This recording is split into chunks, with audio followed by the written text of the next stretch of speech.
Bem, bom dia a todas e todos. É um prazer estar aqui novamente nas nossas aulas matinais de dezembro. Hoje a gente tem o prazer de receber aqui o Milton Braga.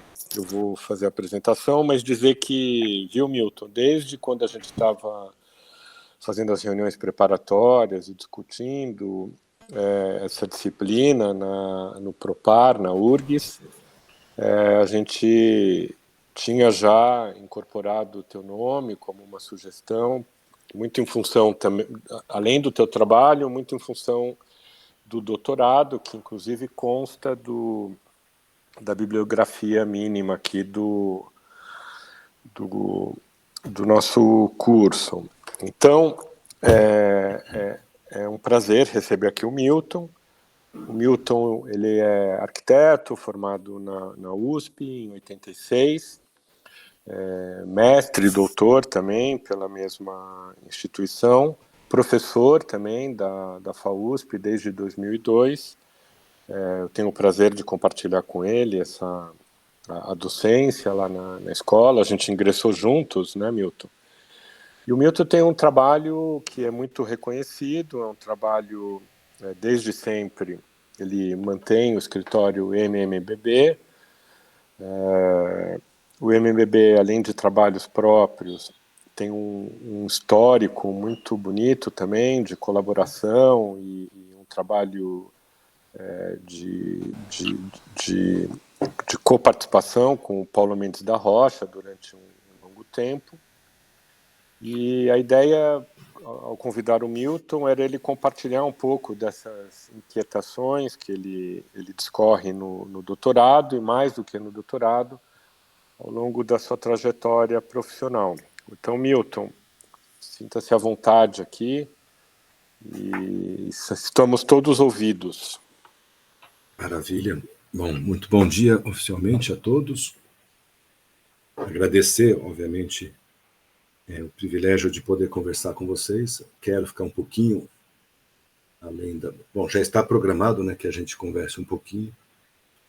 E, como o Álvaro já anunciou, eu vou falar de assuntos que se originaram com o meu doutorado, que, por sua vez, tem origem nas discussões e preocupações que um grupo de alunos, acho que o Álvaro um pouco menos, porque era mais da minha turma, eu sou muito mais velho que o Álvaro, né? Eu entrei em 82, ele entrou em 83, e eu, juntamente com o Fernando de Melo Franco, principalmente, e alguns outros, tínhamos muito interesse pelos assuntos ligados às infraestruturas de grande porte nas cidades contemporâneas. Cidades contemporâneas de 1985, 86. Isso por várias razões. Uma pragmática, porque o meu pai engenheiro calculista, tinha uma empresa de engenharia consultiva e fazia projetos desse tipo, sem quase nenhuma arquitetura. Fez, por exemplo, o Cebolão, só pelo nome você já percebem que talvez não seja uma unanimidade. É um conjunto de viadutos que foi construído no encontro do Pinheiros com o Tietê, mas nesse caso especificamente teve a ajuda do Birajara Ribeiro, que é um arquiteto artista muito interessante, já falecido, meu pai também já faleceu. E a produção dessa empresa era desse tipo, mas mais variada, com também transportes, projetos de transportes, não apenas a parte de transporte propriamente, mas também a parte de construção civil, então partes das estações de metrô da linha 1, aqueles parabolóides hiperbólicos da estação Santa Cruz, da Ana Rosa, né? Santa Cruz não tem, da Vila Mariana e Ana Rosa, e vai longe o negócio. Então eu tinha essa familiaridade com esse assunto e interesse. E a nossa grande angústia, no sentido do que nos intrigava e movia, era porque a gente estava se formando na época em que a modernidade era ultra criticada no Brasil. Aquele otimismo moderno era algo inaceitável. Não tanto na FAUSP. Na FAUSP a coisa era mais polarizada. Acho que fora da FAUSP isso já era mais consensual. E a gente começou a defender, achar, antes mesmo de ler Curras, que, inevitavelmente, na cidade, tem coisas que são grandes, que têm que ser feitas sem muito medo e com algum otimismo. Por exemplo, uma linha de metrô, ela vai ter 50 quilômetros, no caso de São Paulo, né, se ela for um diâmetro, 25, se for radial, como mais ou menos são as linhas da CPTM. Isso não é projeto pequeno e parece projeto moderno e não projeto cuidadoso pós-moderno, de alguma pós-moderno daquela época, né, de alguma intervenção muito mais criteriosa, mais cuidadosa. E a gente começou a ver que era importante continuar pensando sobre esses grandes projetos, talvez não com aquela simplicidade moderna, mas e com todo o aprendizado pós-moderno, mas continuar a pensar nisso. E a grande conclusão inicial, e que até hoje eu acho que nos apazigua um pouco, é que um projeto desse é um projeto aberto, ou seja, ele define aquilo que tem que ser definido instantaneamente, o traçado de uma linha de metrô, as paradas, o tratamento da linha, se é segregado, elevado, subterrâneo, ou frequência baixa pode conviver, pode ser um trenzinho mais leve, pode conviver com o restante do transporte, do passeio urbano. Enfim, isso aí é uma coisa que pode se definir e o que vai acontecer ao longo dessa linha provavelmente é para deixar para a cidade fazer, coisas assim. Então, essa é um pouco a origem, não tem nenhum slide para marcar isso, mas já no nosso TFG, tanto do Fernando quanto o meu, o projeto foi de um grande complexo rodoferroviário, tanto o meu quanto o do Fernando. O meu, onde hoje é o Jardim das Perdizes, a Estação Barra Funda e o Memorial da América Latina. Nada disso existia. A proposta que eu fiz tinha um programa muito parecido, né? Uma grande estação, uma grande biblioteca e um bairro novo em volta. Para ver que assim, essa preocupação com a relação entre infraestruturas e desenvolvimento urbano e cidade, portanto, projeto urbano, é uma coisa bastante antiga para a FAUSP em geral e em particular para mim. Dentro da FAUSP existem outros professores muito envolvidos nessa discussão, como, por exemplo, Alexandre Delijaikov, né, que é importantíssimo, ele com foco muito forte na questão das águas, né, das cidades fluviais e marítimas, costeiras, né, mas o fluvial aí como uma infraestrutura, mais do que como paisagem, o uso múltiplo das águas, né, o aproveitamento de toda a sorte da água, desde a regulagem da drenagem urbana, saneamento ambiental, até lazer, e obviamente consumo também, tem que conciliar tudo isso. Então, eu acho que tem lá na FAUSP um núcleo que está desenvolvendo algumas pesquisas em relação ao futuro das cidades brasileiras, caso a gente consiga fazer boas infraestruturas, que é muito importante, muito legal, embora muito parcial. Tem muita coisa para fazer nessa área, e claramente são estudos que não vão ser feitos pelo mercado. Cada vez menos o mercado é mais mesquinho, mais pobre de aspirações, porque o dinheiro é muito pequeno, tudo conta muito apertada, então não dá muito certo. É importante a universidade assumir esses projetos que não são solváveis, né? Não se resolvem no mercado. Dito isso, eu vou começar a mostrar um pouquinho do que eu preparei da apresentação, e ela tem o título do meu doutorado, Infraestrutura e Projeto Urbano, que eu nem estou resumindo aqui, porque, para começar, eu não lembro, também acho que ele já está um pouquinho ultrapassado, mas, por outro lado, eu tenho certeza que tudo que eu organizei no doutorado, são 20 anos já de formado, né? Eu me formei em 86, doutorado foi defendido em 2006, foi uma organização do que naquele momento eu pensava sobre esses assuntos. Toda organização pode ser melhor ou pior, a do meu doutorado acho que é média, podia ser certamente muito melhor, embora eu acho que tenha cumprido um bom papel nesse sentido, sobretudo para mim, né? Me ajudou muito a pensar.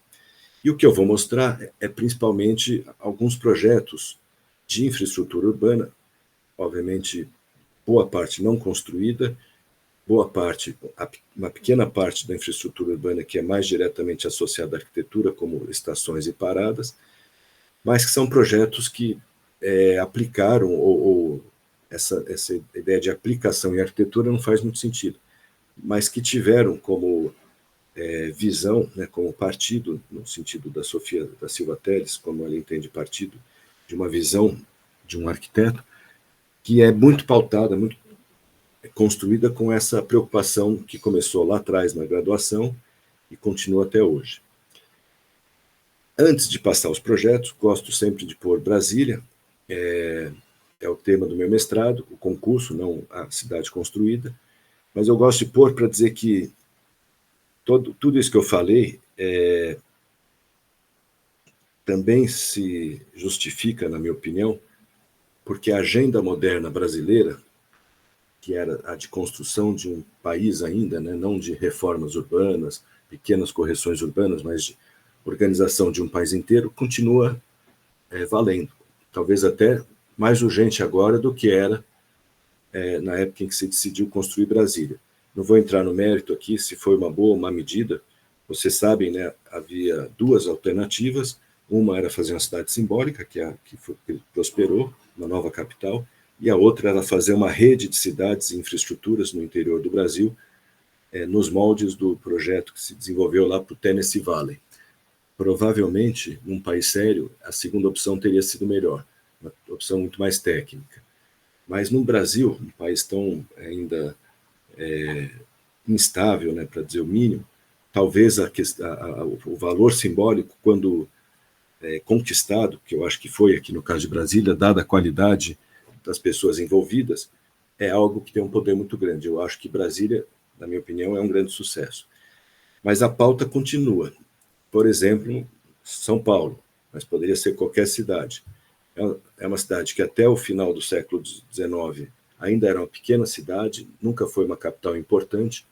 Vocês vão ver ao longo da apresentação que o que marca São Paulo, os grandes marcos urbanos e arquitetônicos, são, em geral, construções do mercado, não do poder público. Não é que nem o Rio de Janeiro.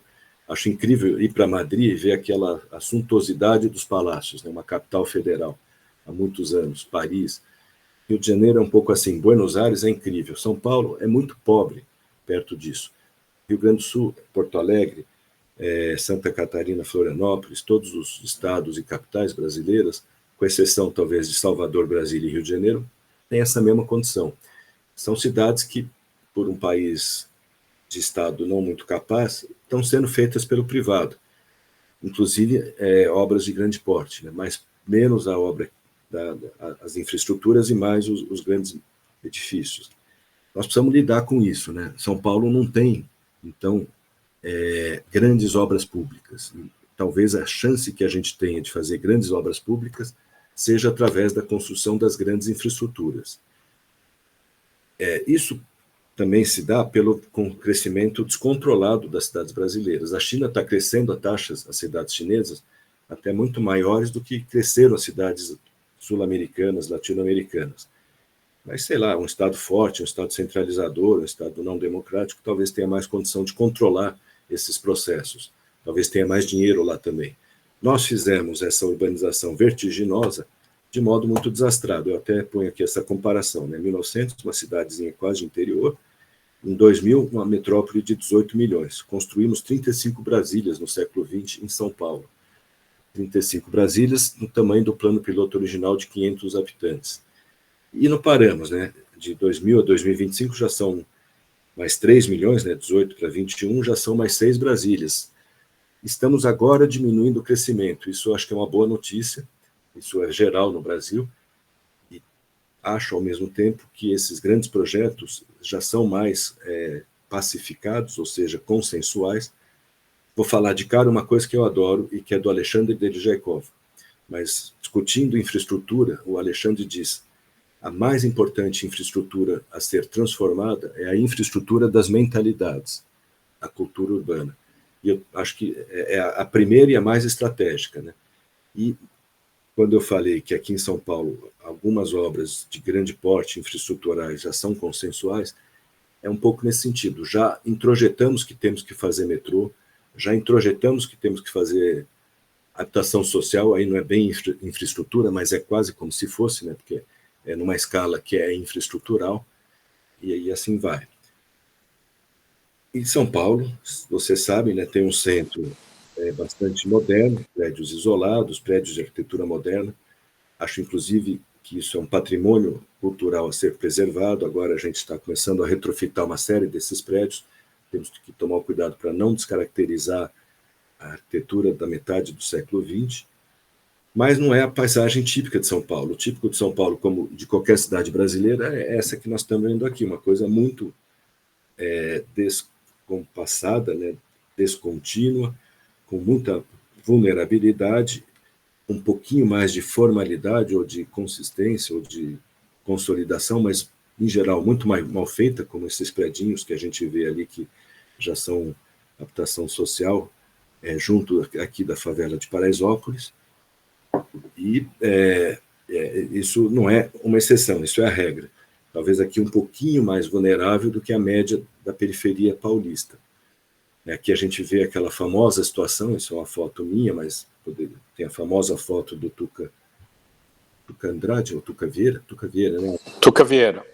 Em que ele mostra aquelas piscinas esdrúxulas, né, para dizer o mínimo, em primeiro plano, e Paraisópolis com 100 mil pessoas amontoadas numa densidade de cerca de 1.000 pessoas por hectare, que é 2 vezes as densidades médias maiores do mundo, né, que são as densidades das cidades asiáticas, que chegam perto de 400, 450 habitantes por hectare.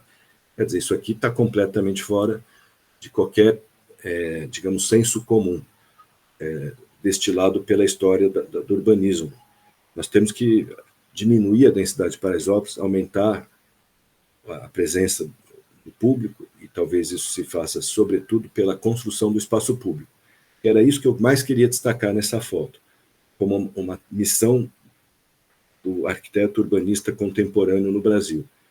Tem aqui quase nada, mas o que principalmente tem são as casas. E não são casas para jogar fora, essas casas vão ficar. São que nem as casas medievais antes das reformas classicizantes das cidades medievais. E acho que com alguma política e com algum progresso brasileiro, essas casas vão ficar muito boas, né? Vão sendo melhoradas pouco a pouco. Certamente já valem muito do ponto de vista emotivo, simbólico, né? São casas construídas pelas próprias pessoas.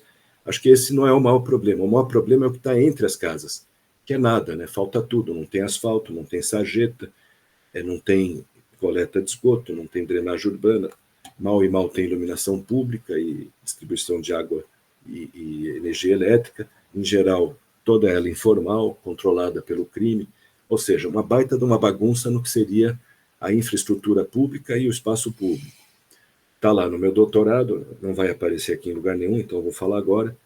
É uma obviedade, mas às vezes não tão evidente. O que faz o espaço público, assim como janelas, portas, pilares, vigas, lajes, coberturas, telhados, etc., fazem os edifícios, o que constrói materialmente o espaço público, são as infraestruturas. Aqueles espaços públicos mais tradicionais, as ruas, são a parte capilar das grandes infraestruturas. A infraestrutura é uma rede, não é uma coisa só. A parte capilar da rede. Então, a rua é drenagem, a drenagem mais delicada é a própria sarjeta, quando chove um pouco mais, a própria rua, em perfil coroa, vira um canal ela inteira, mas de preferência deixando as calçadas ainda acima do nível d'água. Então, a rua é um canal de drenagem. A rua é transporte, tanto o transporte ativo, mobilidade ativa do pedestre, tomara que haja calçada para isso, como o transporte mecanizado, maior ou menor capacidade. Iluminação pública, infraestrutura verde, agora verde e azul, né, para regular melhor a drenagem, e assim por diante. São elementos fundamentais para o funcionamento da cidade, nesse sentido, claramente são infraestruturais, e são elementos que constroem a qualidade do espaço público, constroem a paisagem urbana. Então, a minha tese lá atrás, como de muitos, e como eu falei, é óbvia, mas talvez às vezes não tão evidente, é de que o que vai fazer as cidades brasileiras terem lugares mais aprazíveis, paisagens mais marcantes, mais interessantes, mais atraentes, tornar as cidades melhores, é a construção da infraestrutura. Principalmente em cidades como São Paulo, onde a natureza, por melhor que fosse exuberante, por mais que fosse exuberante, ela era delicada demais para o porte desmesurado da metrópole paulista. Ela sumiu, não é que nem no Rio de Janeiro. Essa imagem que está aqui eu tirei do Google Earth, é da periferia de São Paulo, zona norte, mas podia ser zona leste, zona oeste, zona sul. E a gente vê que não tem quase espaço livre, não tem nada de vegetação, é um tecido urbano completamente fragmentado, porque, em geral, feito pelos loteadores privados, sem nenhuma consequência, né? Sem nenhuma coordenação, e, ao mesmo tempo, você olha, é muito homogênea, é uma contradição. Né? Do ponto de vista morfológico, paisagístico, é uma coisa só, do ponto de vista infraestrutural de funcionamento, é toda fragmentada, é toda decupada. É um grande desafio. Nós precisamos começar a modular esse tecido, nós precisamos começar a criar referências, um pouco como foi a reforma classicizante das cidades medievais. Abrir parques, abrir praças, criar marcos, palácios, bulevares, no caso de Paris, para dar um mínimo de lógica ou de narrativa, como gosta de dizer o Luiz Antônio Jorge. Eu sei que essa palavra ficou muito ruim, mas ele fala em construir narrativas urbanas desde 1995. E é muito legal. Essa é uma cidade que nós estamos vendo aqui no slide sem narrativa. Você não consegue montar uma história, digamos. Ela não tem lógica, né? Ela não tem sequência, né? Inclusive, muitas vezes você está andando, você tem que voltar para trás, a história fica sem fim. Então, conseguir fazer com que a cidade flua, e nesse sentido, construir narrativas, é uma função. De novo, eu acho que a construção da infraestrutura, aí no caso, talvez até mais a de grande porte, é estratégica. E isso não é só ruim na periferia. Nas áreas mais ricas, é um problema muito parecido. Muda a qualidade da arquitetura privada, mas a arquitetura pública, ou a infraestrutura e o espaço público, continua a mesma porcaria. Tecido urbano completamente desconexo, né? Descontínuo, feito pelo privado, sem que um tentasse ligar com o outro. Isso está piorando com os condomínios fechados, os grandes condomínios. Eu falei, né, que o meu TFG era lá, pertinho da estação Barra Funda, no lugar onde hoje é a cidade... Como é que chama, Álvaro? Jardim das Perdizes. Aquilo é um desastre. Né? Teoricamente é um jardim público, mas feito de um tal modo que ninguém pode entrar. Totalmente fragmentado, isolado da cidade. Então, essa é uma coisa que a gente precisa o tempo todo estar atento. Talvez a gente não consiga, no curto prazo, fazer grandes transformações, mas eu acho que essa é a infraestrutura das mentalidades que precisa estar aí atenta. Né? Precisamos construir narrativas urbanas, repetindo uma frase do Luiz Antônio Jorge, através de novos caminhos. Caminho no sentido metafórico, através de novas infraestruturas. Para falar um pouquinho do espaço público, eu gosto muito de falar da praia. Isso também é uma coisa que acabou virando um consenso, né? Muita gente está aprendendo com a qualidade da praia. Essa foto mostra uma praia desastrada, divertida, né? Mas eu nem sei se eu gostaria de estar lá, é Copacabana. Mas eu gosto de mostrar porque ela é bonita. E gosto de mostrar também porque as pessoas pensam em praia como sendo isso, água e areia. E eu lembro, junto com o Rafael Iglesias, até Álvaro, participar de um seminário lá na PUC do Rio de Janeiro e ficarmos juntos quando o Arpoadorim ainda era para nós. E o bar do Arpoadorim é uma maravilha, porque ele fica no calçadão do Arpoador. E eu lembro de sentar ali, pegar minha caipirinha, acho que eu trouxe do bar, porque eu já estava com ela na mão, sentei, olhei o oceano e falei, que maravilha o oceano. 3 segundos depois, sem perceber, eu estava olhando as pessoas. É muito mais legal a paisagem construída, e principalmente nesse cidade brasileira, tem futuro. Não precisa da natureza, não precisa do mar, não precisa da natureza exuberante do Rio de Janeiro. O Rio de Janeiro, acho até que foi bem urbanizada, tem o Aterro do Flamengo, tem a Avenida Rio Branco, Getúlio Vargas, tem coisas incríveis. Com o tempo foi piorando. Mas até se fosse pior essa urbanização, com essa natureza, que é o encontro da Mata Atlântica ou da Serra do Mar com o Oceano Atlântico, o lugar não deixa de ser espetacular, não consegue deixar de ser espetacular, por mais que a urbanização seja bruta. Mas não é o caso da maior parte das cidades brasileiras. Inclusive algumas cidades que estão próximas do oceano, esse sim sempre um grande valor, né? Principalmente num país tropical, quando o clima favorece essa relação. São Paulo não tem essa natureza. São Paulo é isso. talvez você já saiba, é a cidade que mais prédios do mundo tem. Não os maiores, né? Não a maior metragem, talvez, em prédios, mas o maior número de prédios, dá para ver nessa foto. E ela não tem, também na parte mais central, nenhuma modulação. A gente não consegue se orientar aqui. O Rio de Janeiro é modulado pelas praias, pelos postos e pelas montanhas, né? Pelas pedras. Urca, Gávea, fora Copacabana, Leblon, Arpoador, etc. São Paulo, talvez agora um pouquinho pela modulação das estações de metrô e no passado pelas antigas estações de trem. Fora isso, pouquíssima referência a gente encontra, né? Além dos grandes rios. Ou seja, os marcos no Rio de Janeiro, as grandes pedras, as grandes praias. Em São Paulo, quando muito, alguns grandes edifícios. No caso, inclusive, feito pelo privado, né? Terraço Itália, nem sei, o Auro deve saber melhor a história, mas devia ser uma agremiação italiana que convocou o concurso. E o Copan, empreendimento privado. Fala, Auro. Não sei confirmar isso, Milton, mas... Mas é isso, né? Para não me alongar muito, podia falar do MASP, que também não é público, né? Chateaubriand. E até o Ibirapuera é público como propriedade, mas como iniciativa é Francisco Matarazzo, Titilo Matarazzo. Não é política pública, né?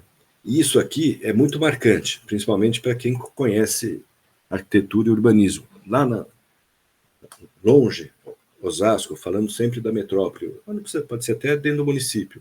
Certamente isso não tem a menor importância para grande parte da população.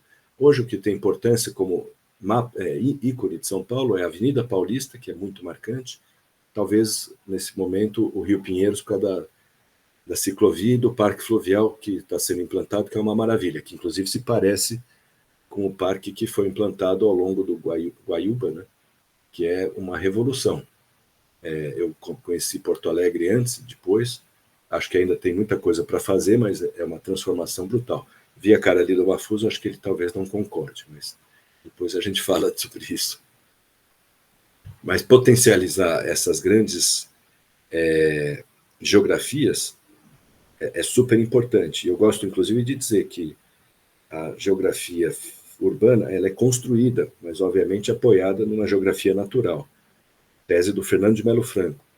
A nossa grande geografia, construída e natural, são as várzeas fluviais, né? Os rios Pinheiros e Tietê, o famoso arco metropolitano que vocês já devem ter ouvido falar. E é ali que está o futuro da metrópole. E eu gosto até dessa presença, ou desse legado do Le Corbusier, que fez esses croquis, né? No Rio de Janeiro ele fez para mostrar a diferença dessa construção, que no caso de São Paulo faz com que a cidade fique muito mais dependente da construção do que o Rio de Janeiro. No Rio de Janeiro ele submeteu aquele esquema radical, né, dos grandes edifícios rodovia, não sei como é que ele chamava exatamente, a topografia, a configuração toda dessa natureza, não só a topografia, como a sinuosidade das praias.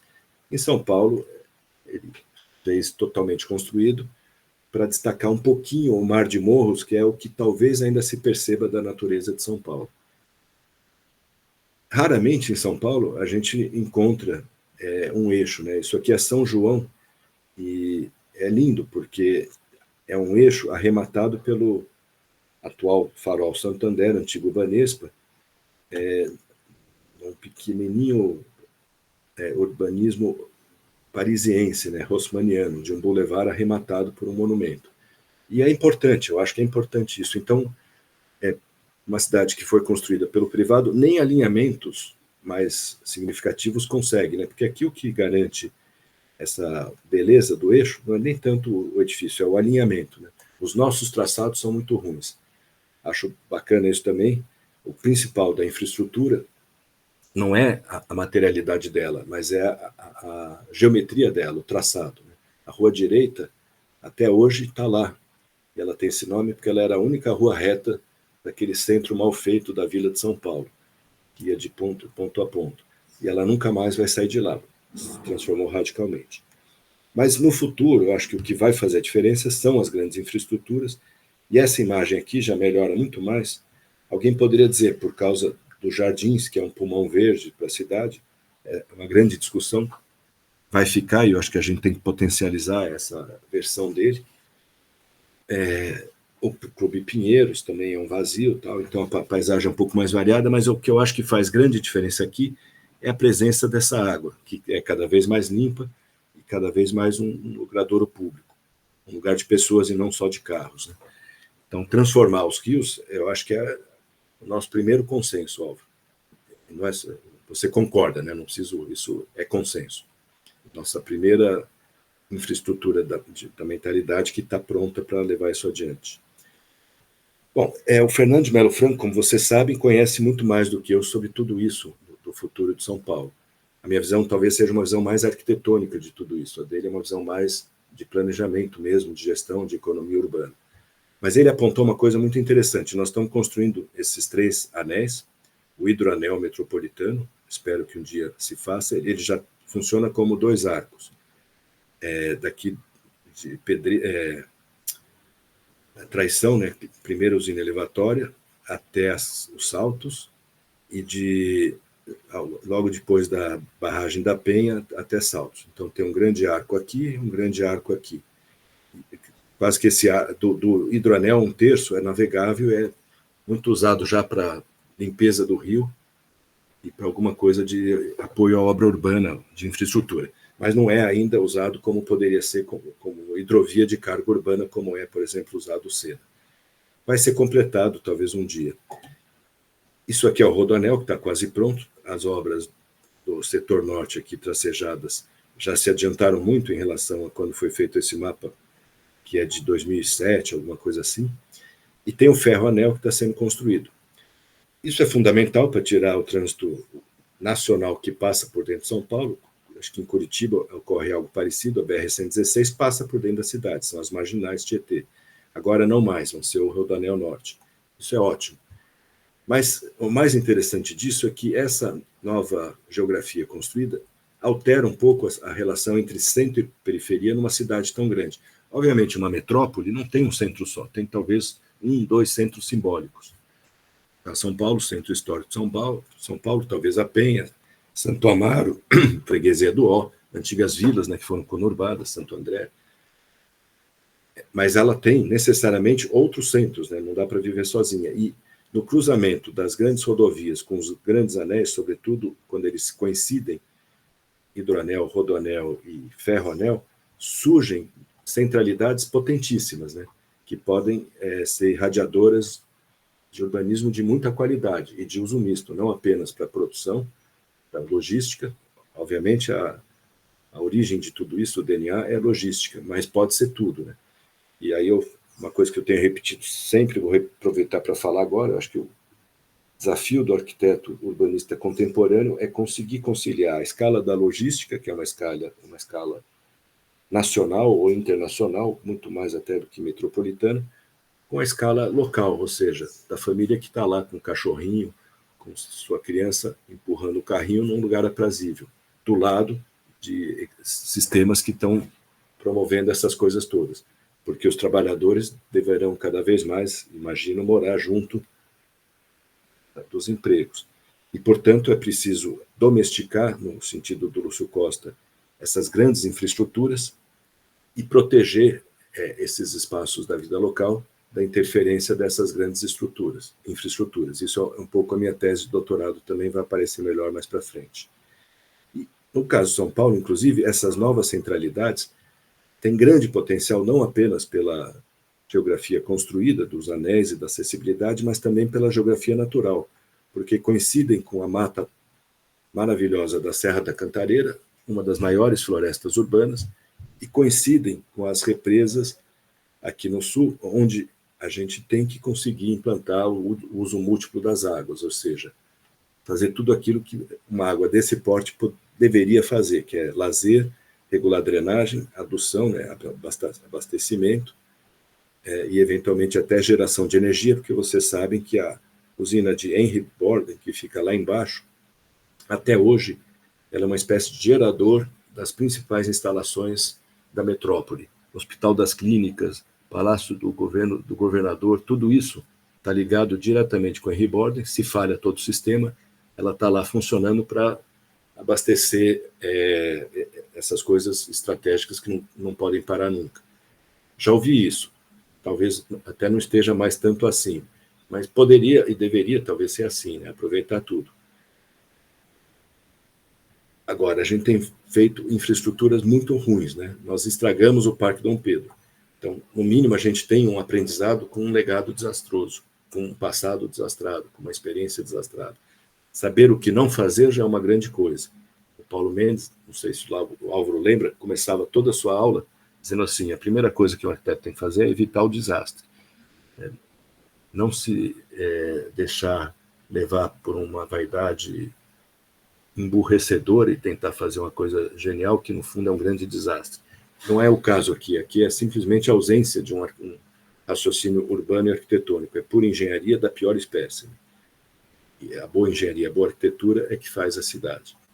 Isso aqui, como vocês são um curso de pós-graduação e como a gente tem a manhã inteira, eu resolvi incluir. É aquilo que a gente fala sempre, Álvaro.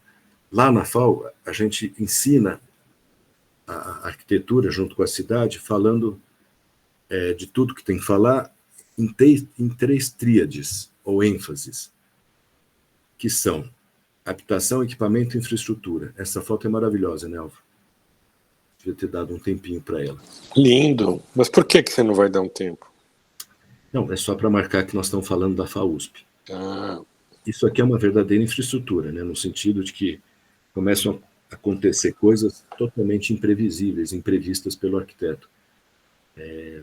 Não imagino que o Artigas tenha sonhado com essa foto. E a infraestrutura é isso que potencializa outras coisas. Bom, mas lá a gente fala em habitação, equipamento e infraestrutura. Habitação, num sentido muito amplo, incluindo aí, talvez, aquilo que é habitual ao local. Não apenas a moradia, mas também a escolinha, também o escritorinho, também o pequeno equipamento público, a creche, a UBS. Eu prefiro pensar que o habitante não é apenas o morador, mas é também o trabalhador e o estudante. Talvez até as nossas métricas devessem considerar isso. A densidade urbana é medida por moradores por hectare. E aí os centros ficam aparentemente disfuncionais, né, onde a concentração de empregos é grande, o predomínio é do trabalho, dá um número errado. Então, habitante é tudo isso. E a habitação é do habitante, é o cara que trabalha, é o cara que mora, é o cara que estuda regularmente nesse lugar e encontra nesse lugar coisas que lhe são familiares. Equipamento são os grandes marcos, os grandes edifícios, os grandes equipamentos públicos ou privados de interesse da população inteira. Pode ser um museu, é o mais típico, pode ser uma grande estação ferroviária como a Barra Funda, são polos que marcam a cidade. O Sesc. E o Sesc 24 de Maio, o Parque do Ibirapuera. Alguns se confundem um pouco com infraestrutura, mas, por exemplo, as paradas de uma linha de transporte eu prefiro considerar como equipamento do que como infraestrutura, porque tem essa função mais de polo do que de eixo. Mas tudo bem, tudo isso é cheio de imprecisões, né? E eu queria dizer que o equipamento aqui não precisa ser público, pode ser privado. Ia falar outra coisa que eu esqueci, daqui a pouco talvez eu lembre. E a infraestrutura, em geral, é aquilo que a gente, no direito, chama de bem comum do povo, ou seja, os espaços que não são ocupados por edifícios, que são afetados para serem livres para a circulação e o lazer público, né? Área verde, praça, jardim, rua, largo, praça, etc, etc. Eu gosto muito também de começar a fazer uma identificação entre os estatutos fundiários do Brasil com essas três categorias. Então, infraestrutura seria bem comum do povo, não sei se vocês estão familiarizados com isso, é do direito. Equipamentos são bens de uso especial, terrenos que são afetados para usos específicos, né? E habitação como sendo os bens dominiais ou dominicais, são lotes que podem receber qualquer tipo de edifício, qualquer tipo de uso público ou privado. Lá também a gente associa essas três grandes categorias, digamos, dos usos urbanos ou dos programas urbanos, aspectos construtivos ou aspectos não construtivos, aspectos arquitetônicos. Isso que a gente ensina um pouco assim. Então, quando a gente faz um estudo de habitação, a nossa ênfase é falar também da construção. Modulação, ritmo, geometria, blá, blá, blá. Quando a gente fala dos grandes equipamentos, a gente, obviamente, acaba falando da arquitetura do programa, porque são programas, muitas vezes, para serem inventados, né?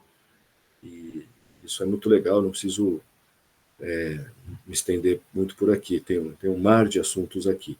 E quando fala de infraestrutura, obviamente, a gente está falando do lugar. Esses termos estão em todos os projetos. Aqui são ênfases, né? Não é compartimentado. Vou adiantar um pouquinho. Construção, modulação, forma. O Alexandre Deljakov é um pouco o mentor, o proponente dessa forma de discutir arquitetura. Ele faz essa identificação entre construção e forma, que eu acho muito legal. Não tem forma arquitetônica sem construção e não tem construção que não seja forma, boa ou ruim, né? Para dizer que a forma escultórica das artes plásticas é um pouco diferente da forma arquitetônica. A arquitetura é muito cara, principalmente num país como o Brasil, que tem pouco recurso e muita demanda, para ser uma forma construtivamente responsável, ou burra, né? A boa forma é a boa construção, no caso da arquitetura em geral, mas sobretudo no Brasil. Programa de transições, eu gosto de falar aqui também de transições, e lugar de articulação. O Alexandre é que gosta de falar de transposição. Infraestrutura é transposição. Eu acho que infraestrutura é transposição, mas num sentido até mais amplo é articulação, é o que vai juntando a cidade. Do ponto de vista mais arquitetônico da cidade, da arquitetura da cidade, eu diria que isso é o tecido, isso é o polo, isso é o eixo. Isso, obviamente, pode ser melhor entendido quando a gente fala do ponto de vista formal ou geométrico.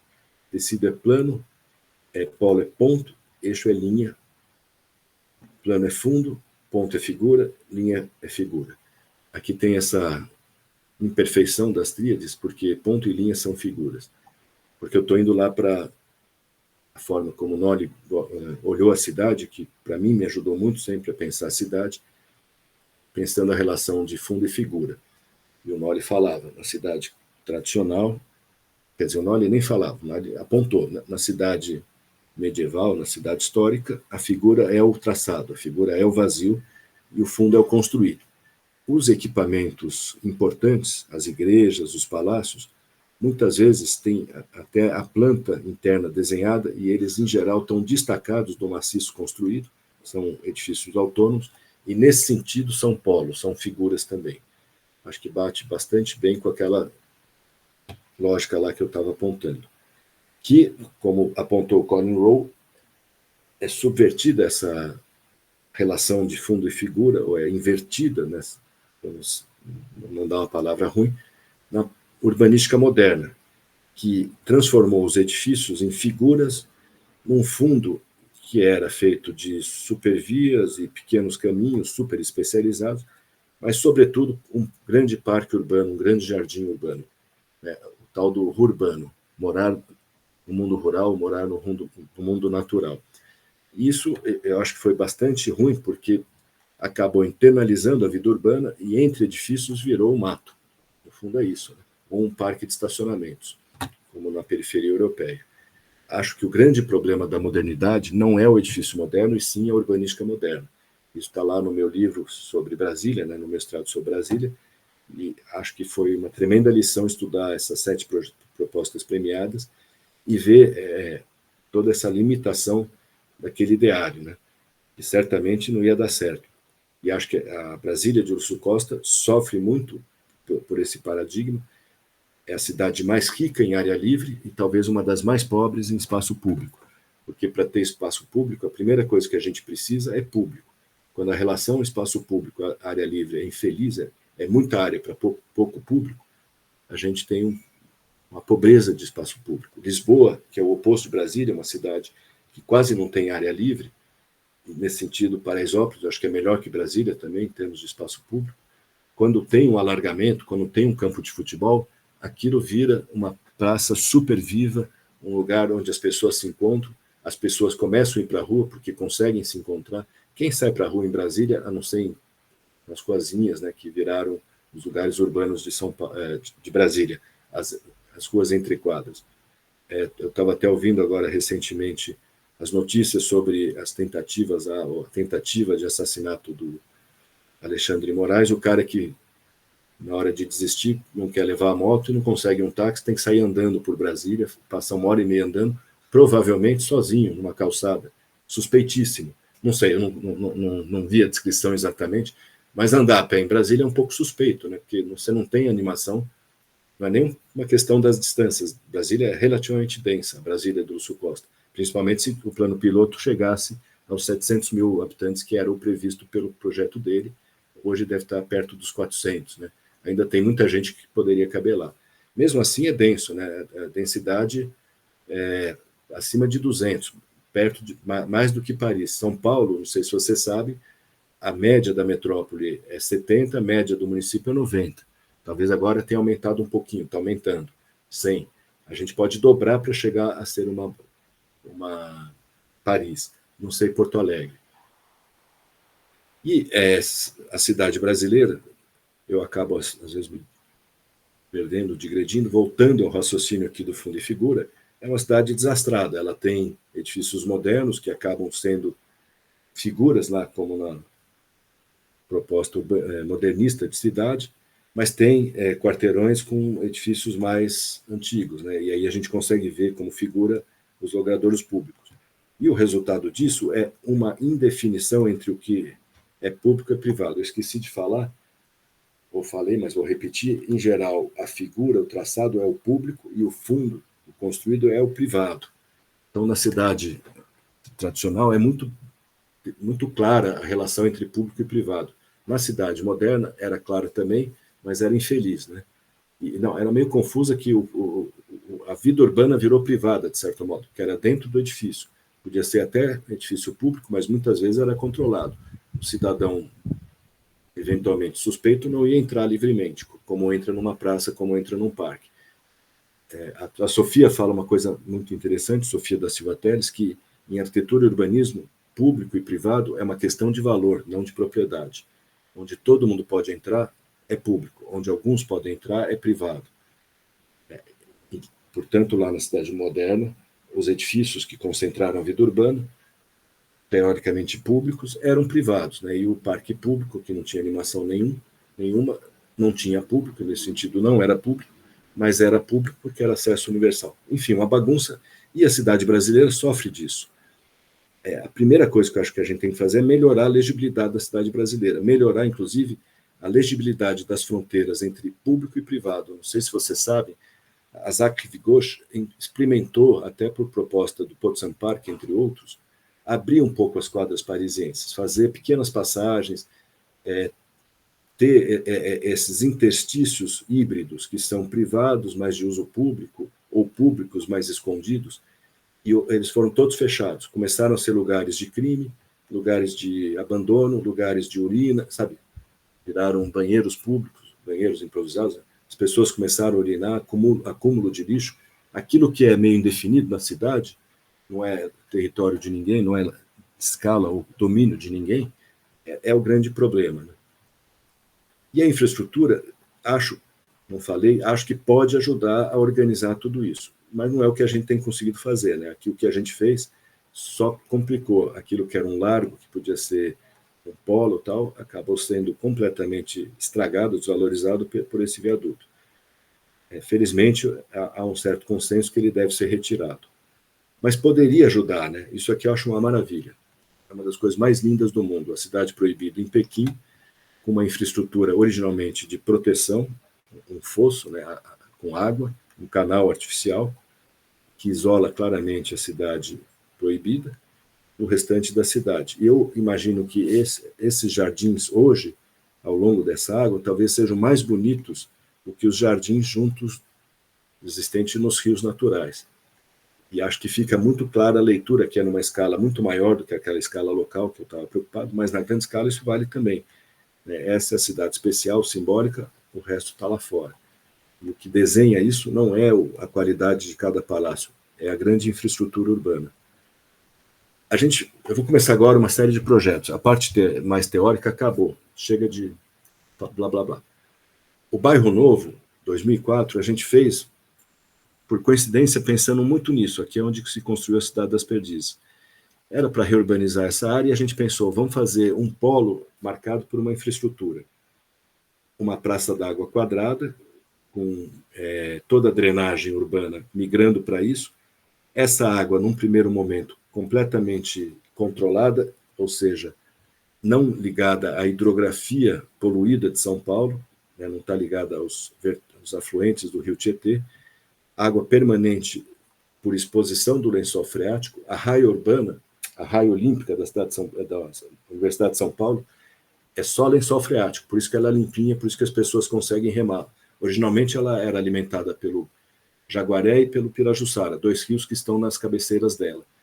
Como esses rios ficaram poluídos, eles foram desviados, não tocam mais o corpo d'água lá, e aquilo é o lençol freático, que está passando ali em direção ao Rio Pinheiros. Então a ideia aqui era fazer um corpo d'água como a raia olímpica no primeiro momento. No futuro, quando a hidrografia fosse toda despoluída, isso vai acontecer, já está acontecendo, já melhorou muito o Tietê, o Pinheiros agora começa a ter peixe, está muito melhor do que há 15 anos, 10 anos atrás. Isso poderia voltar a ser parte da hidrografia, inclusive talvez alguma coisa para navegação de pequeno porte. E isso que eu acho bonito, a gente pensou esse novo bairro, bom, aí a modulação, o tecido, o máximo possível em continuação com os vizinhos, sem nenhuma grande novidade, a proposta talvez mais distinta do que era a prática das quadras já existentes, era transformar cada quadra numa unidade fundiária, ou seja, cada projeto era uma quadra. É algo discutível, mas para isso a gente até fez quadras pequenininhas e propôs isso. Deixa eu fechar aqui uma porta que tem muito barulho.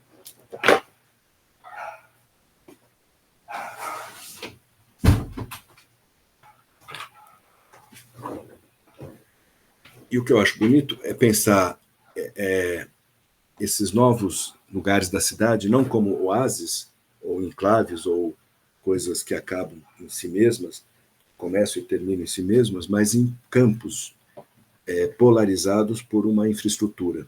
Então, a influência desse centro aqui, certamente essa água seria muito atraente, como o canal de Samartã, teria um monte de coisa acontecendo aí, seria o centrão, né? Porque acho que aqui é um grande Água Branca, Barra Funda, aqui poderia ter um verdadeiro equivalente a um shopping a céu aberto ao longo dessas ruas, uma paulista, né? Que essa área carece e merece. Então, essa influência disso alcançaria muito mais do que o próprio bairro que estaria sendo agora construído.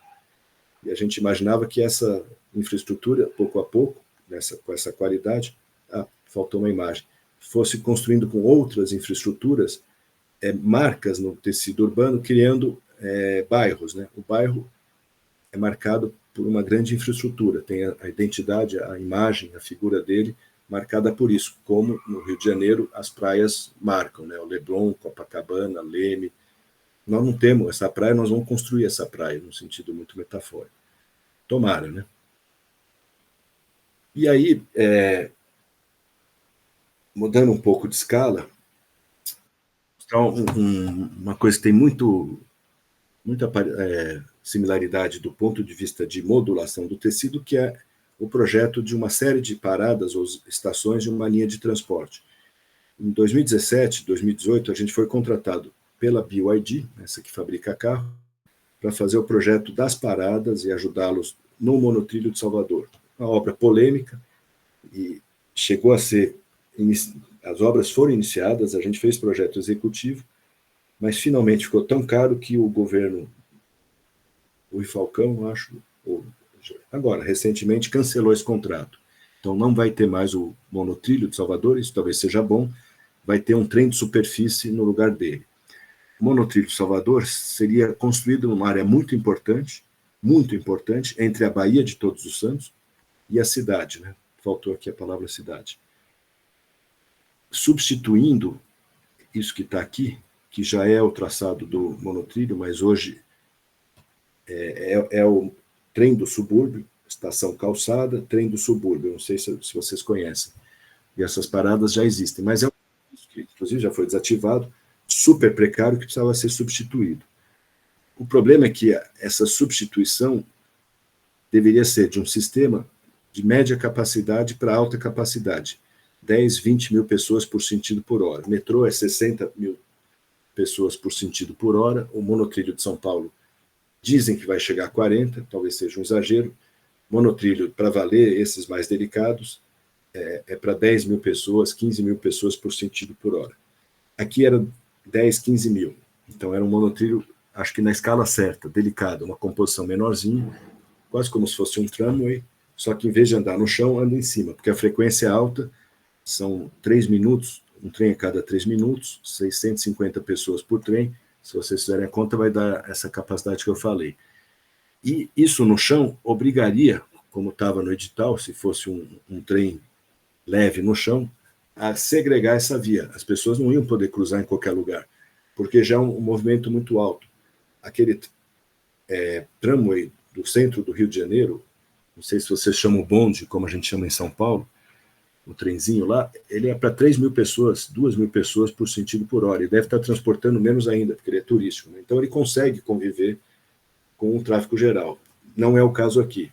Eu estou dizendo tudo isso para dizer por que nós aderimos a esse projeto, porque nós chegamos à conclusão que uma via elevada aqui era muito melhor para liberar a ligação da cidade com a Bahia do que o que hoje existe, que é um paredão de trilhos, né, como são os trilhos da CPTM aqui no tecido urbano de São Paulo. Você não cruza por cima, cruza por baixo, é muito penoso, acaba se transformando numa grande barreira. No setor central, chegava até pertinho do comércio ali, onde tem o elevador, o mercado. Depois, por uma questão de menor interferência no centro tão histórico, a estação França passou a ser a última estação. Isso tudo foi muito evoluído. Esse desenho é o primeiro desenho que a gente fez para a BioID apresentar a sua proposta comercial e técnica para ganhar a concorrência. Ela ganhou e nós seguimos com a BioID até o final. E aí vai indo. Aproveita a ponte de São Jorge, que está aqui, uma ponte histórica. E eu estava muito convencido de que valia a pena fazer assim e não no chão. Obviamente, um arquiteto quer fazer projeto, né? Então, eu sou da turma da solucionática. Sempre tem a turma da problemática. Desse embate, as coisas, acho que certas, vão acontecendo. Às vezes tem pequenos desastres e, óbvio, que como o Paulo já nos alerta, a gente tem que tomar muito cuidado para, na vontade de fazer, não fazer uma coisa desastrosa. Então, isso foi fruto de muita reflexão, fazer ou não um monotrilho, né, que aqui em São Paulo está hiperdemonizado. Essa é a paisagem, inclusive com algumas coisas históricas, né? Em geral, é uma cidade vulnerável lá no fundo, o trem está passando aqui atrás dessa antiga fábrica, e é lindo, né? E são fotos extraídas da internet, tem até aqui a fonte. Essa é a ponte de São Jorge, onde hoje passa o trilho. A Bahia é talvez o grande valor dessa área, principalmente para o ócio, o lazer. Tem a praia de vez em quando, essa é Paripe, um centrinho mais importante fora o centro de Salvador, ao longo desse trajeto. E a gente estava defendendo isso, né, que essa ligação que está impedida hoje pelo trem do subúrbio, que vai ser impedida se ficar no chão esse sistema de transporte, seria restabelecida. Hoje o trem é assim, segregado, a hora que eleva, a gente consegue passar por baixo.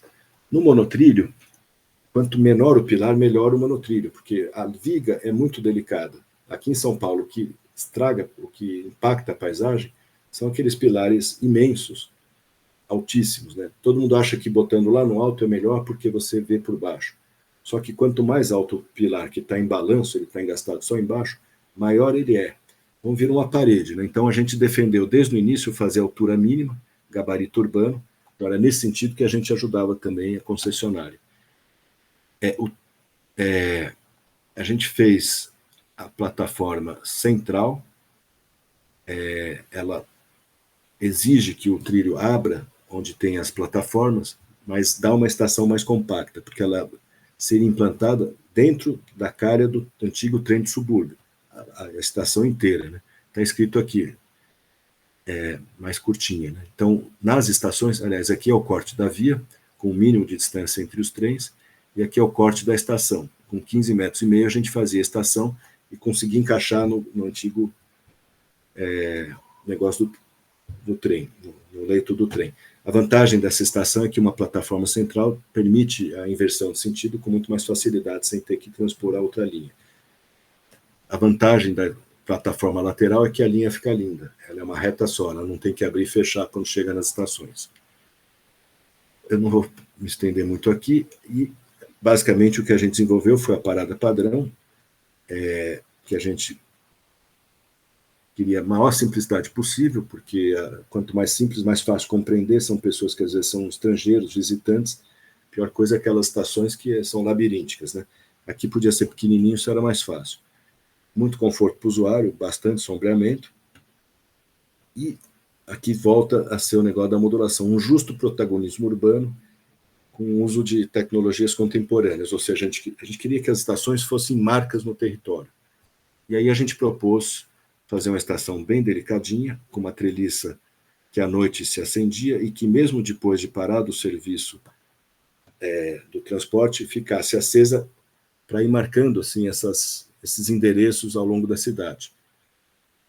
Obviamente, os chineses, mas principalmente o governador, achou isso aqui uma arquitetura de pobre, porque é uma trelicinha com telhado termoacústico, não sei o quê, e até eu lembro da fala do governador. Esse é o lugar onde eu posso parecer estar economizando, porque são os mais vulneráveis. Esses caras têm que achar que estão recebendo a coisa mais legal e cara do mundo.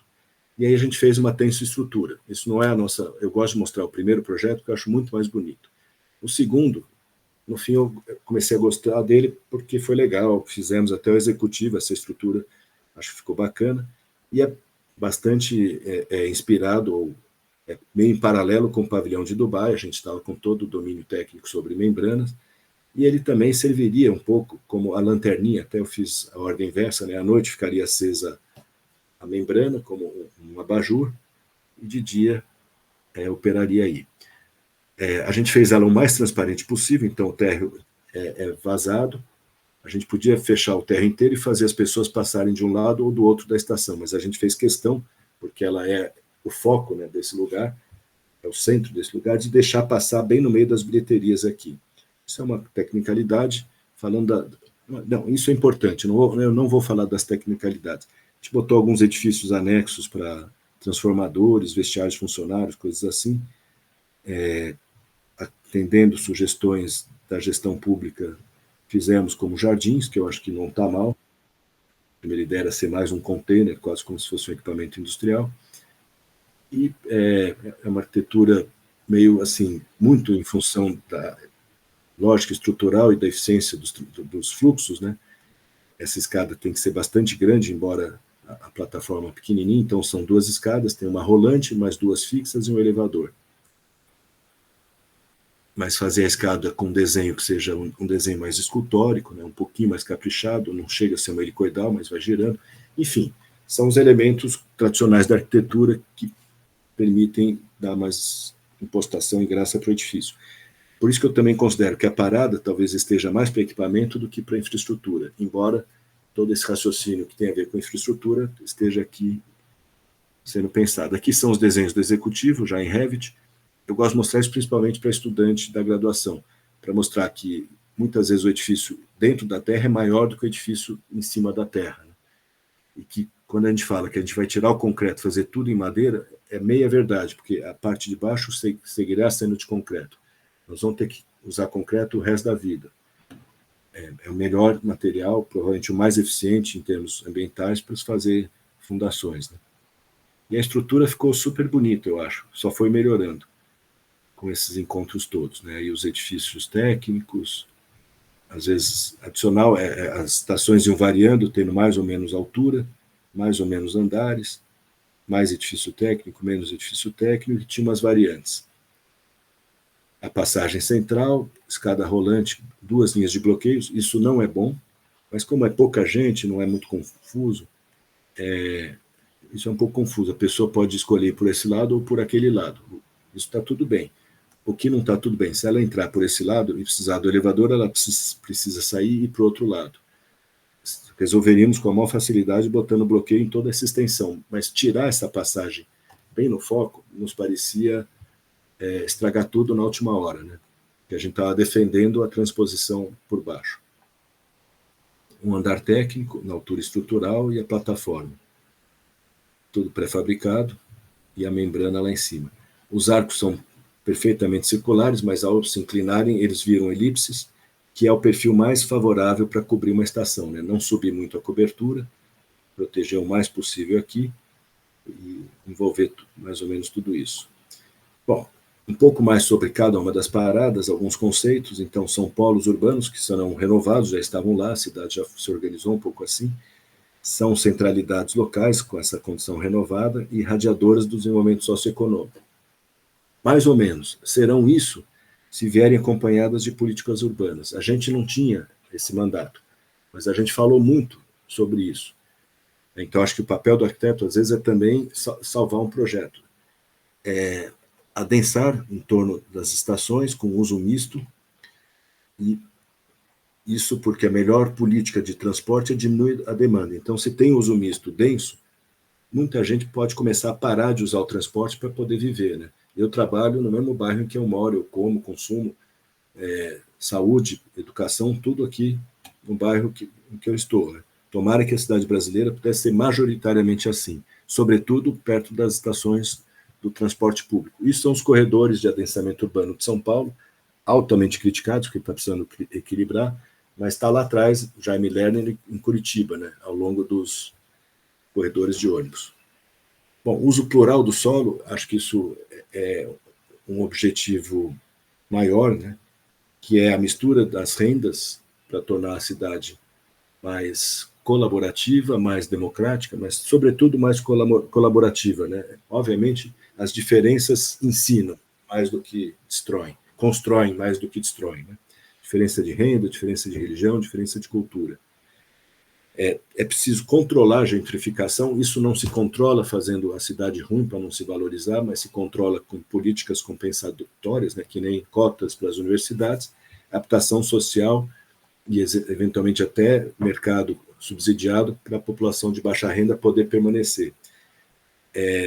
A gente, em vários projetos, tem proposto habitação social no entorno das paradas, no entorno das estações, que a partir da lição do Jardim Edith, que não está aqui nessa apresentação, mas que é uma grande lição, uma habitação social vulnerável, muito dependente da ajuda social, da ajuda da cidade, escondida, ela fica abandonada e vira um grande problema, quase sempre pior do que o que ela procurou corrigir.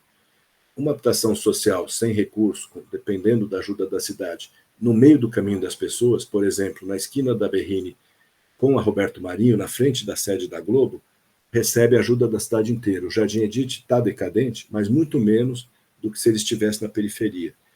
E, obviamente, o lugar onde mais tem valor nesse sentido de passar muita gente, de as pessoas não poderem abandonar, são as grandes estações do transporte público. Portanto, botar habitação social ao lado da estação, eu acho que vai ser uma lei nacional, sabe? Um consenso, que é o que a gente tem proposto em muitos lugares.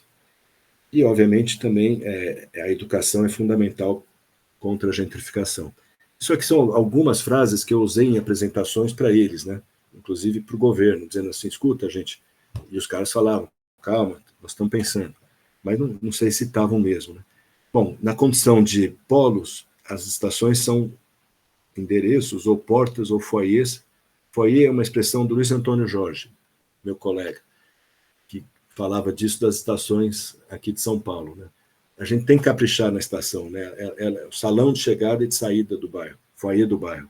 Então, o máximo possível associar largos e praças às estações, onde inclusive ficam os bares. A melhor coisa é chegar na estação cedo demais e tomar uma cerveja enquanto espera o resto da família. Ou chegar para o encontro, e esse encontro, se for um pouco impreciso, não é nada desconfortável a imprecisão, porque você está lá confortavelmente num salão urbano. E foi mais ou menos isso que a gente fez. Essas são as mais centrais, né? Não tem muito espaço para largo, e na periferia também não tinha, mas era uma diretriz e, quando possível, nós fizemos, né? E tinha essa, e, entre outras, que não está com render tão caprichado, que estava junto de patrimônio histórico, então aí a arquitetura mudava, o miolo técnico, sabe, o mecanismo é o mesmo, escada, trem, viga, estrutura, mas muda a cobertura, muda um pouquinho para alinhar com a estação, né? A estação calçada. Isso foi aprovado pelo IPHAN, tudo estava indo bem, na minha opinião. nosso colega, que você até me apresentou, Álvaro, que eu fiquei muito amigo por telefone, nunca te vi, sempre te... O Nivaldo? O Nivaldo. Ajudou muito, a gente estava fazendo juntos alguns projetos, esses históricos, mas infelizmente esse contrato foi cancelado e nada disso vai ser construído. Para mim, né, eu adoraria ver construído. Deve ter muita gente que está achando uma sorte, porque era um monotrilho, é uma coisa arriscada. Vai ser feito um trem no chão. Mas vocês que vão fazer, Milton? Não, nós estamos fora e, como mais uma vez, a gente quase bateu na trave. Eu prefiro ter um projeto mal falado, mais importante. Mas eu achei bom esse aí. E que dá o que pensar do que um projeto de uma casa. Vai ser uma desgraça no chão. Vai ser uma desgraça. Então, assim, há muito preconceito, que há muita resistência ao monotrilho por causa do exemplo de São Paulo. Mas o exemplo de São Paulo é um desastre, é um pilar que a gente... É horrível, é horrível. O apelido daquele pilar é Super-Homem, porque por um desenho totalmente irracional, arbitrário, estúpido, ele abre, por exemplo, lá na linha 17, sobre o canal das Águas Espraiadas. É um pilar único para pegar duas vigas e embaixo pegar duas fundações. Então você tem uma travessa embaixo e uma travessa em cima que, além de ser uma travessa, é desenhada como uma grande transição, um super-homem. Então um negócio que podia pesar e consumir, sei lá, vou chutar, não vou conseguir fazer, mas 20 metros cúbicos de concreto, 50 toneladas, deve ter 200 metros cúbicos de concreto e, enfim, é um absurdo, é um absurdo. Acho que a gente é muito imaturo como comunidade técnica, porque isso é metrô de São Paulo, devia ser a alta excelência, projeto do metrô. É um absurdo. Eu sei que está gravando, até acho bom que eventualmente isso chegue até o metrô. Não, nem tanto, não sei se eu quero me dispor com o metrô. Mas, enfim, aqui a habitação social não é infraestrutura, eu só quis para rapidamente passar um pouco aquelas ideias que estavam orientando o que pensar em torno das estações, né? Evitar o conjunto habitacional tradicional, que fica tudo igualzinho, e um gueto, porque é completamente diferente da cidade, evitar o condomínio fechado para a cidade, que é o da classe alta, que está com medo e vira o condomínio clube completamente afastado da cidade, botar o máximo possível de densidade em torno das estações, sobretudo a habitação social. Isso era intervenções de habitação social. Melhorar estrategicamente o tecido urbano, isso no Brasil tem que fazer o tempo todo, abrir uma rua, alargar uma rua, melhorar a calçada, mas, sobretudo, criar caminhos, né? Criar novas ligações de um tecido feito pelo privado que não está conexo. E, principalmente, essa talvez seja a grande tese do meu doutorado, criar uma relação proporcional entre os grandes eixos infraestruturais e a ocupação. O que eu chamo de ocupação são os edifícios, né? O que está ao longo dos logradouros públicos. E em São Paulo acontece muito disso, né? Um trem no meio de umas casinhas, quando não, umas fábricas abandonadas, que eu acho que é até melhor. O ruim é quando é no meio de casinha. Então a gente propunha, porque estava junto dos trens, construir habitação social junto do trem, mas atrás de um buffer. Eu falei, né, que duas coisas eu acho que melhoram a presença da infraestrutura. Aumentar o porte da cidade vizinha, para tornar essa relação mais proporcional, mais equilibrada, e amortecer a presença da infraestrutura. No caso dos rios, despoluindo, já em vez de virar uma interferência, passa a ser uma atração. No caso das grandes avenidas, disciplinando o transporte, baixando velocidade, permitindo a travessia, mesmo com prejuízo da capacidade viária. Esse prejuízo é pequeno. Existem estudos mostrando que os carros a 60 por hora ou a 120 têm a mesma capacidade de transporte, passa a mesma quantidade de carro, porque aumenta a distância, né, conforme aumenta a velocidade. Então, urbanizar as avenidas e amortecer os trens. Acho que são duas medidas que a gente precisa cuidar nas cidades brasileiras. Eu brinco que a nossa Radial Leste, que é uma avenida horrível, mas que tenha mais ou menos essas 8, 9 pistas aqui da Lake Shore Drive, é igualzinha a Lake Shore Drive. E é mesmo, é basicamente a mesma coisa. Inclusive a Lake Shore Drive nem é tão bem desenhada. Vai alça para lá, alça para cá. Mas ela é uma maravilha porque ela tem do lado coisas proporcionais. O Lago Michigan e a cidade de Chicago com gabarito médio de 50 andares. Se a Radial Leste tivesse...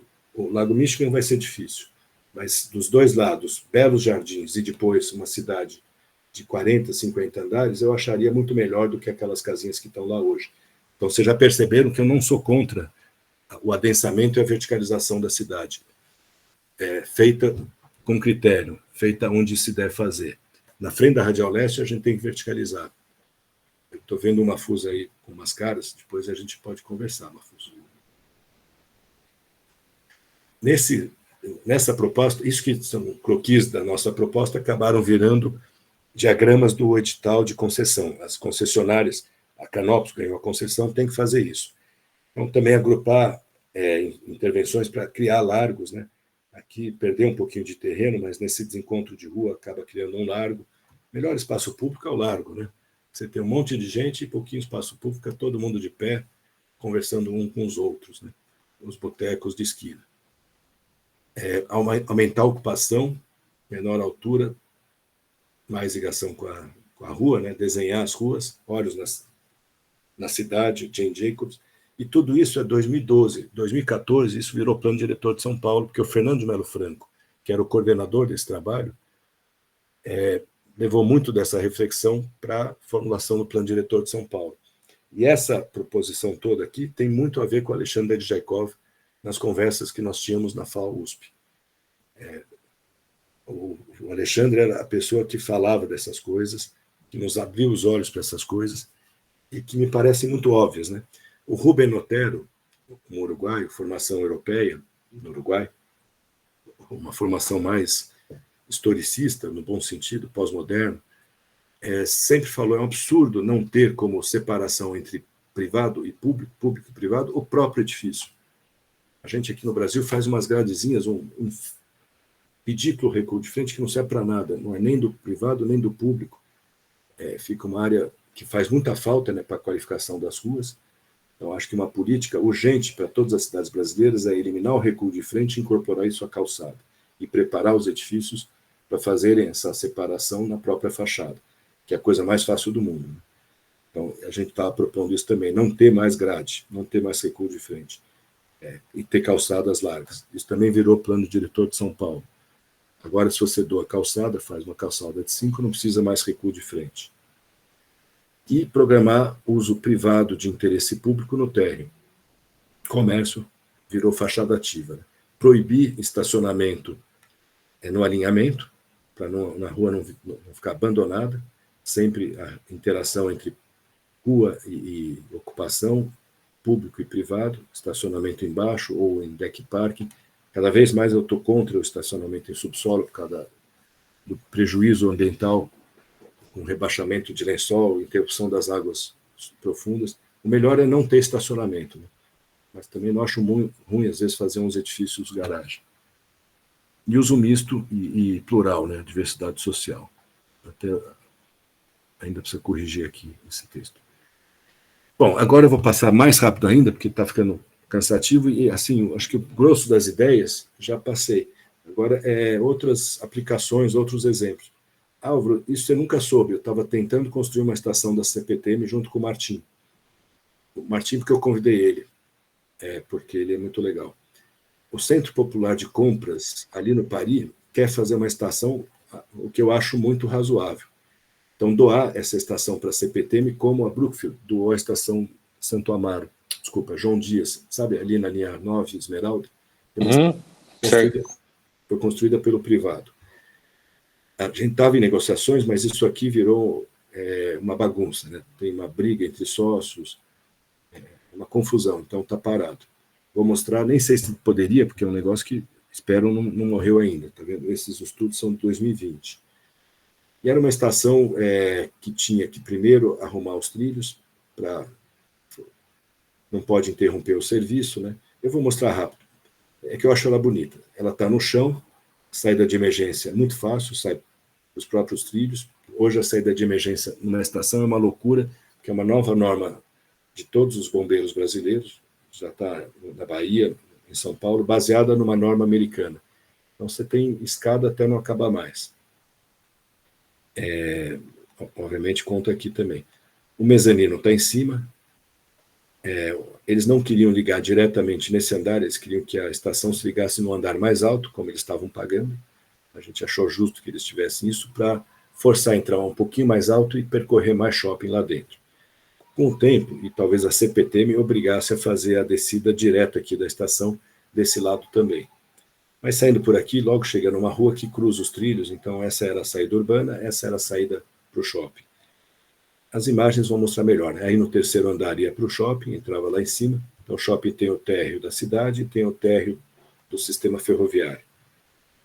E acho que a grande ideia aqui, dá para ver na planta, era não ter fachada essa estação.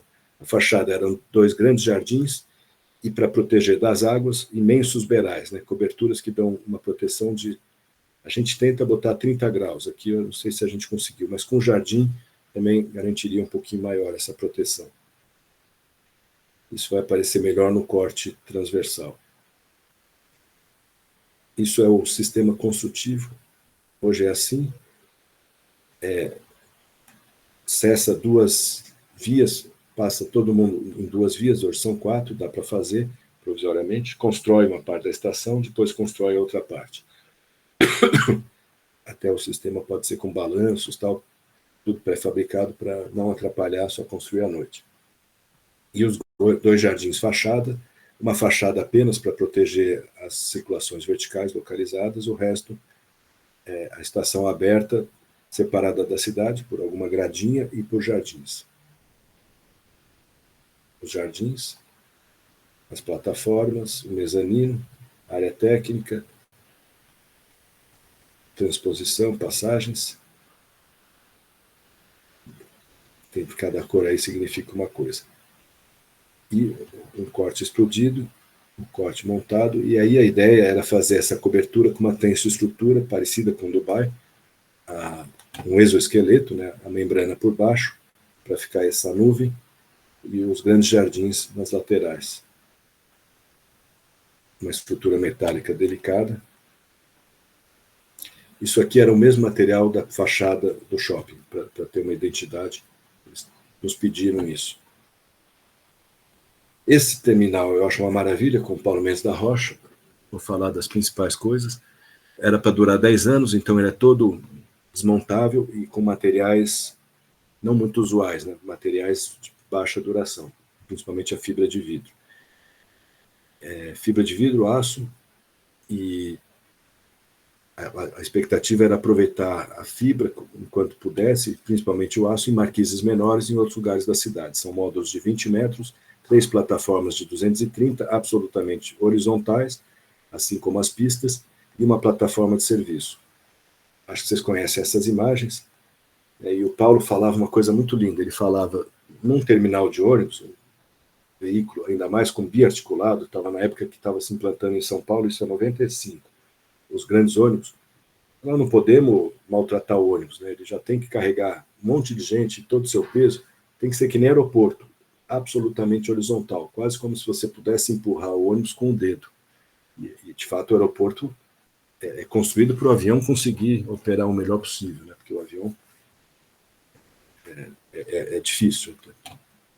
E aí a gente transformou isso tudo num único nível, com mínimos caimentos para drenagem, eram canaletas longitudinais, então caimentos mínimos transversais, para tirar a água da sarjeta. O Paulo Radical não queria caimento nenhum. Nas coberturas não tem caimento nenhum, a água sai por curva de remanso, a gente aprendeu o termo na época, vai acumulando água, forma uma curva e a água começa a sair. O problema é que fica sempre uma aguinha suja, mas essa cobertura, na época a gente não estava muito preocupado sobre a visão dela de cima.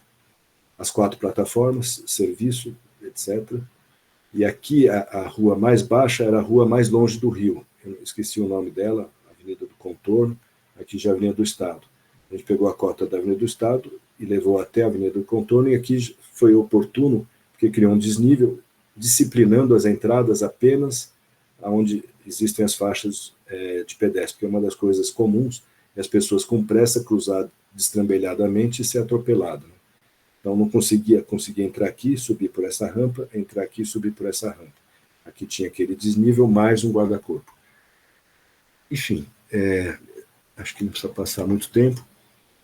Queria só mostrar por causa dos raciocínios muito éticos do Paulo Mendes da Rocha, mas uma ética com a engenharia, com o ônibus. não apenas com as pessoas, né? Com as pessoas também.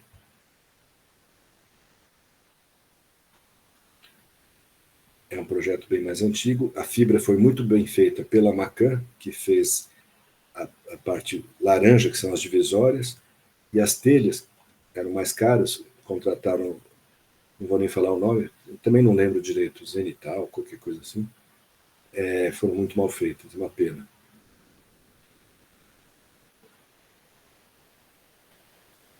E hoje está bastante desfigurado, né? Eu torço para ele ser desmontado o quanto antes, porque era para durar 10 anos, já está lá há quase 30, né? 28 anos. A garagem Trianon é uma maravilha, eu acho, um projeto construído naquela relação com a Proenge. A Proenge era a empresa do meu pai. Um desafio construir entre a topografia e os túneis da 9 de julho, então uma altura mínima. A solução foi fazer ela em rampa, acompanhando a topografia. Isso é muito comum nos Estados Unidos, né? Tem bastante eficiência também. As rampas são também estacionamento. Como aqui é uma grande garagem, era fácil fazer isso. E com uma forma que era basicamente a forma da clareira que já existia, que dá para ver a projeção da garagem. 2 semicírculos, que são planos, e 2 rampas ligando os semicírculos, que são meios níveis, né? Isso acabou se revelando muito legal, porque, primeiro, os andares não são estanques, tem sempre essas frestas, você vê vários andares ao mesmo tempo, e a garagem rende muito. E a outra coisa que a gente fez muita força, e eu acho que vale muito a pena, é fazer uma garagem que você entra por cima, desce, desce, desce, e sai por baixo. É um pouco mágico, um subsolo que não piora, ao contrário, melhora. Lá embaixo tem uma luz, tem uma saída de novo. E a terceira coisa, fazer uma planta com uma organização muito clara, as escadas, essa geometria favorece, né? Apenas 2 escadinhas atendem confortavelmente, porque a máxima distância é a largura de meia garagem, né? 30 metros. Essas escadas de emergência não eram obrigatórias, a gente colocou para trocar a escada por compartimentação, para não ter que ficar fazendo parede, separando setores. A gente achou que isso era muito feio, também mais perigoso, porque fica meio erma a garagem, a gente botou umas escadas a mais. E essa lógica é muito evidente, obviamente ajuda o visitante a entender onde está, né? Não é aquela garagem labiríntica. Vocês já viram que eu tenho um certo problema com as estações labirínticas. Ela foi construída com taludes provisórios, né? Isso aqui é um antigo respirador do túnel que já estava desativado, foi mantido lá no alto, novas fundações, cortaram o duto e ficou dentro da garagem. Aqui dá para ver esse negócio dos andares que se integram, né? E finalmente, não sei, Álvaro, se dá tempo, porque já são... Tem que... Não, acho que sim, né, Sérgio? Tranquilo, não, claro. Tá, que é um projeto que talvez seja o nosso projeto mais legal de urbanização do córrego do Antonico, reurbanização, porque ele está urbanizado. Vou também não demorar muito.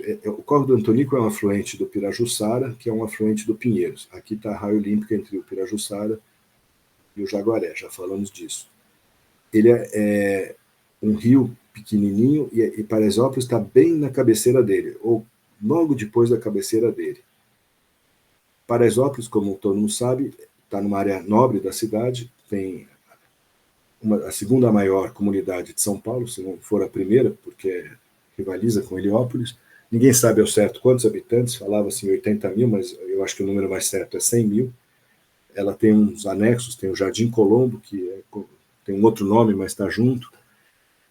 E os condomínios vizinhos são de classe média alta, super ajardinados, aquilo que a gente conhece, condomínios clube, né?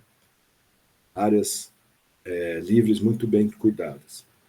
Isso é importante, como vocês vão ver, para o raciocínio do projeto.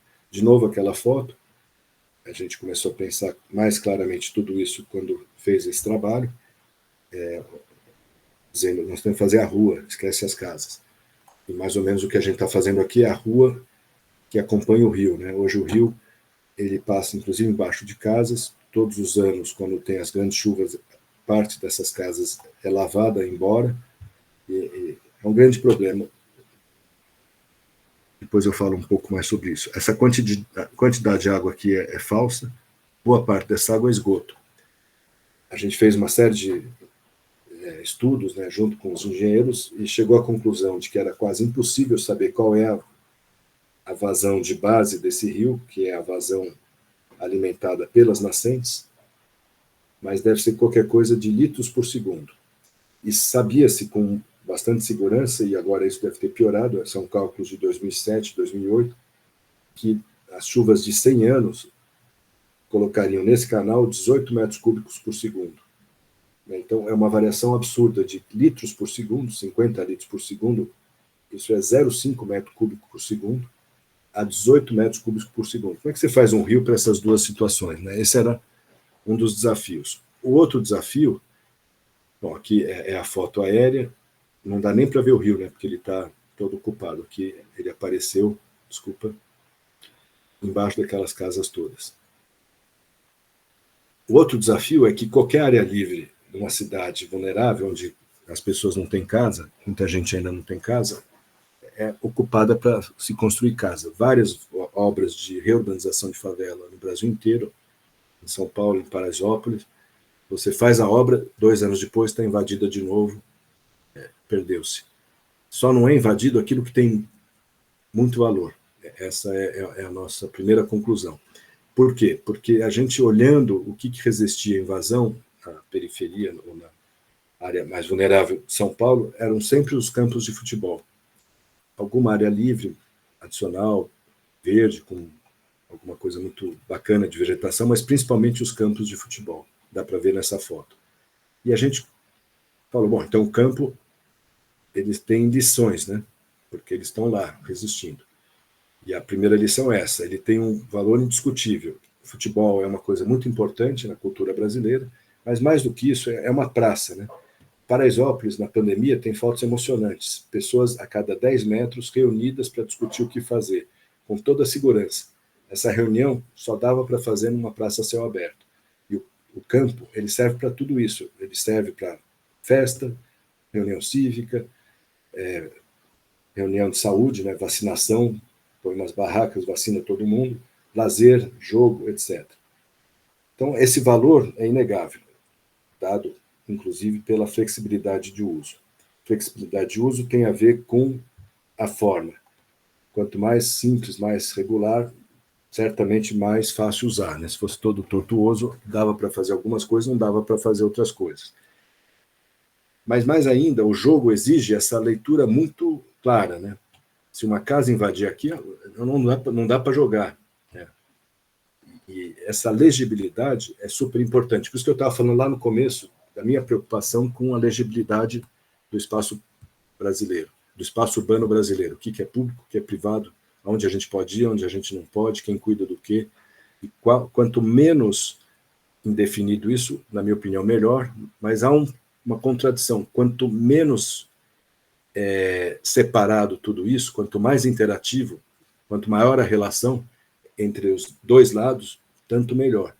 É um aparente paradoxo. A arquitetura sempre pode resolver paradoxos. Acho que é possível desenhar uma separação nítida entre esses dois domínios e fazer com que essa separação não seja uma barreira. Ao contrário, seja até talvez vitrines maravilhosas, que é onde todo mundo se encontra. Ou balcões maravilhosos, que é o serviço oferecido e o público consumidor, balcão de arte, balcão de chopp, balcão do que for. Ou seja, essa é a ideia. Que é fazer na cidade brasileira vulnerável o que tem que ser feito, é mais ou menos o que se fez na cidade medieval, com a Praça Maior em Madrid, claramente construída, escavando, né, um maciço meio desastrado da cidade totalmente privada e vulnerável, pobre da Idade Média. Quem fala isso não sou eu, é o Hector Villeca, que é um dos arquitetos mais experientes, né, em intervenção em áreas vulneráveis. Ele fala, uma das coisas que a gente tem que fazer é fazer o que os neoclássicos fizeram na cidade europeia medieval. A gente tem que olhar para elas, né, para essas experiências. Aqui a ideia do campo muito legível. Então, o primeiro valor era um valor A primeira coisa é ter um valor indiscutível. A gente achou que o mais importante para essa comunidade era um bom transporte. E aí a gente começou a ver que esse caminho é um caminho natural, o caminho das águas é um caminho natural, e que ia dar, bom, isso aqui é uma outra informação, é 15 metros acordado com o DAI e 10 metros, porque obviamente o Código Florestal não vai valer numa área vulnerável. Não dá para pôr 30 metros para cada lado, a remoção é traumática, né? Quanto menor a remoção, melhor a intervenção. Não é o único parâmetro, mas é um dos principais. Porque as pessoas estão lá, construíram as próprias casas, é muito importante para elas. Mas o que eu ia apontar aqui é que, bom, as casas a serem removidas, espera aí que eu acho que eu pulei uma parte, não é possível. Não, acho que eu estou falando ainda um pouco das operações básicas. Então, essa era a remoção mínima, né, para garantir aquilo que foi acordado com os órgãos que controlam as águas. A gente achou que nesse eixo, que é o principal eixo comercial, com o novo logrador que a gente queria constituir, a gente devia fazer uma praça. Não vai ser uma praça tão regular quanto o campo de futebol, que, se não me engano, está aqui, já existe um, mas seria uma praça central onde a gente poderia botar habitação social verticalizada e equipamento público, além de equipamento privado de interesse público, restaurantes, coisas assim. Mas a primeira estratégia, então, agora aqui está mais organizadinho. Um bom caminho para o transporte. Vai ter, que agora está adiada, uma nova estação da linha 18. Olha o super-homem aí. E aqui está escrito errado, a linha 17. Esse é o super-homem. Esse é o super-homem.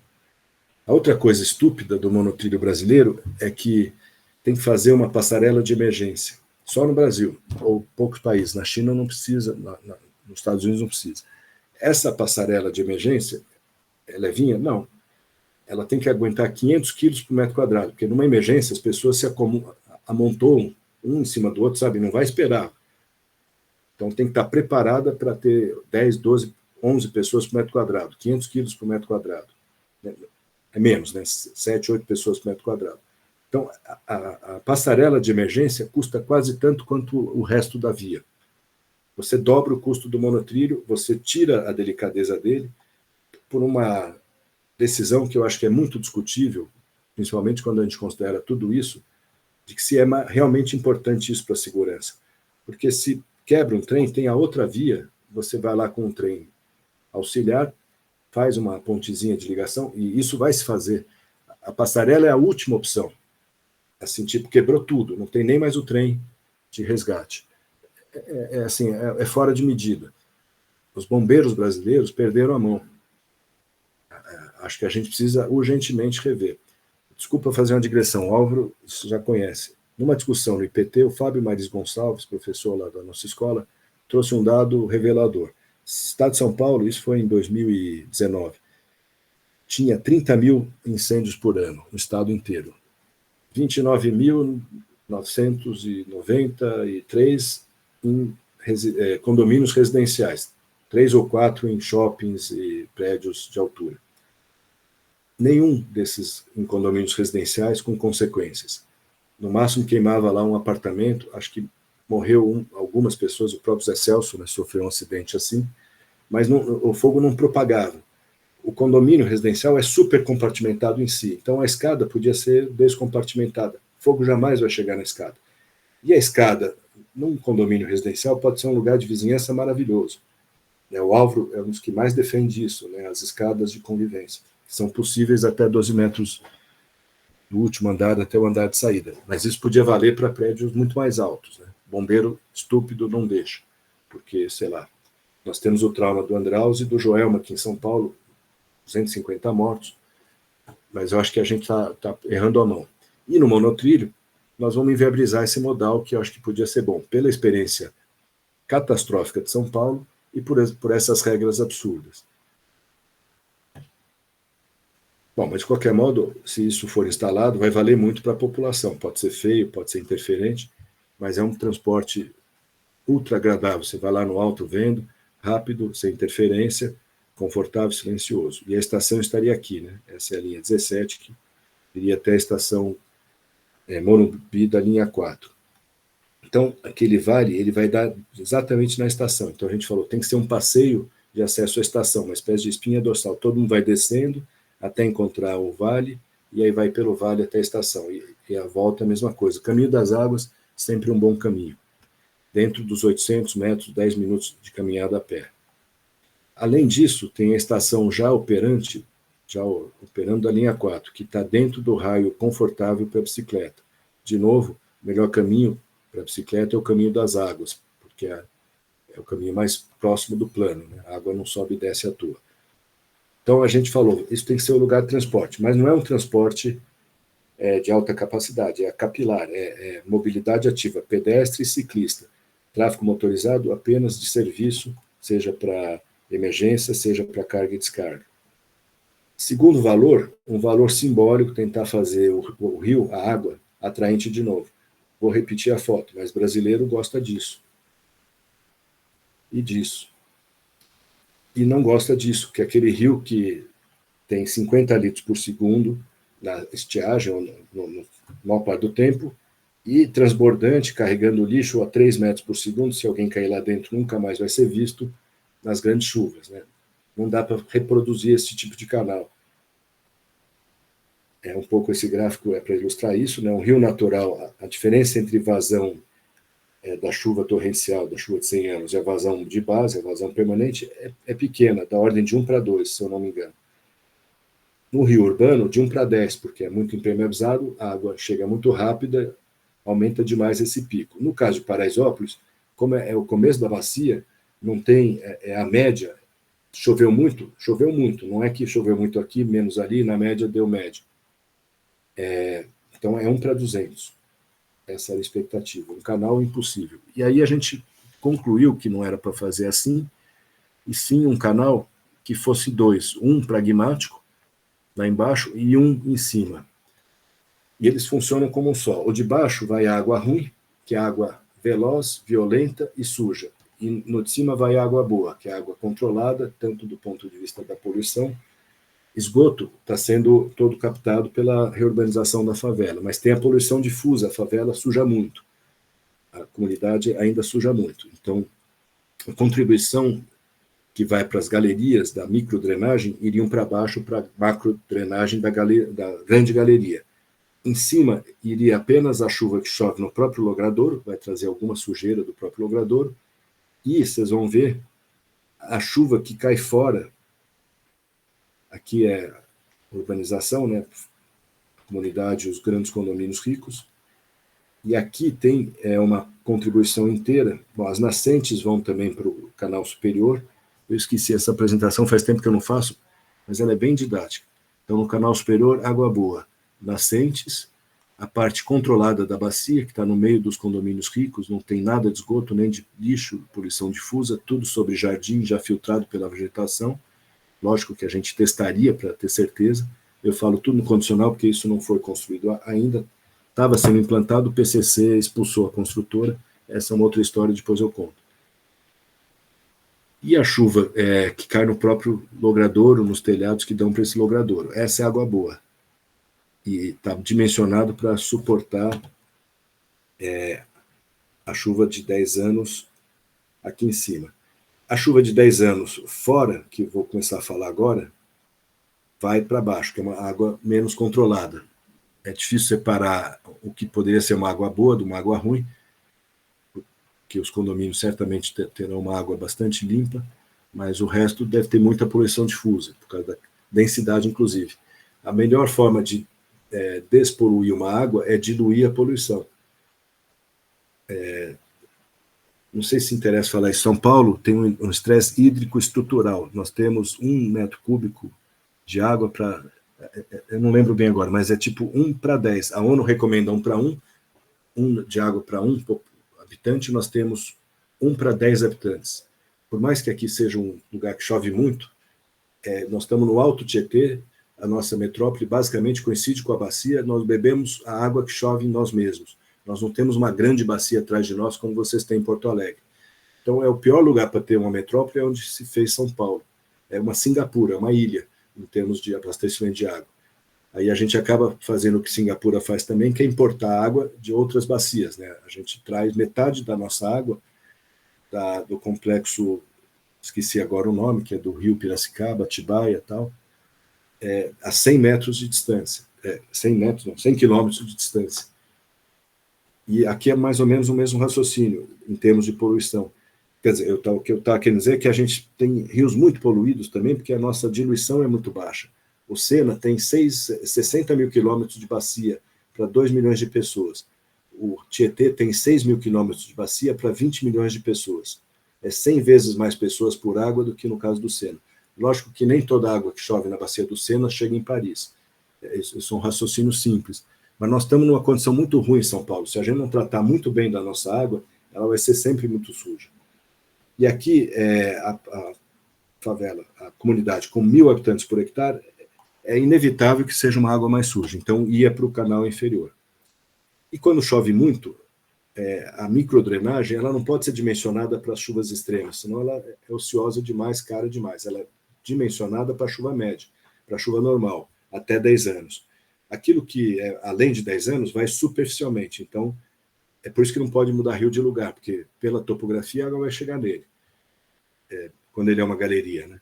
E aí a gente fez essa interligação entre o rio de cima e o rio de baixo, para nas super chuvas começar a usar o canal lá de baixo. Então tinha uma série de ligações, isso estava tudo teoricamente dimensionado e funcionando de acordo com os cálculos hidrológicos dos engenheiros. Então aqui embaixo 16 metros cúbicos por segundo e aqui 2 metros cúbicos por segundo. Aqui 3 metros por segundo de velocidade, aqui 0,7 metros por segundo de velocidade, que é mais ou menos a velocidade da onda, não a onda que já veio, mas da água que está indo formar onda, aquela água que te puxa.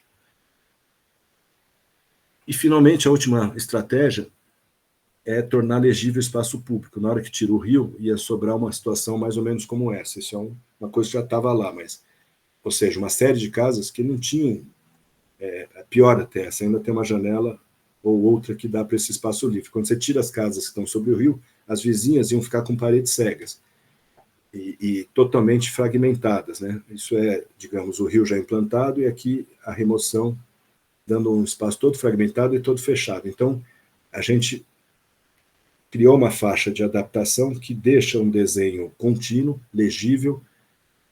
Vocês vão ver, inclusive, com uma estrutura que marca essa fronteira, mas ainda com o traçado feito pela história de uma ocupação pouco a pouco, né, que tem o seu apelo. É bonita, né, a cidade medieval, a cidade portuguesa. E aí, nessa faixa, a gente ia construir, então, esse pórtico urbano, essa fachada urbana, dimensionada para que as pessoas rapidamente pudessem apoiar um telhado aí. Elas assinariam um termo de responsabilidade dizendo que não iam apoiar um andar, muito menos 3 andares. Se fossem fazer isso, teriam que construir a própria estrutura. E, pouco a pouco, avançando com, sei lá, cafezinhos,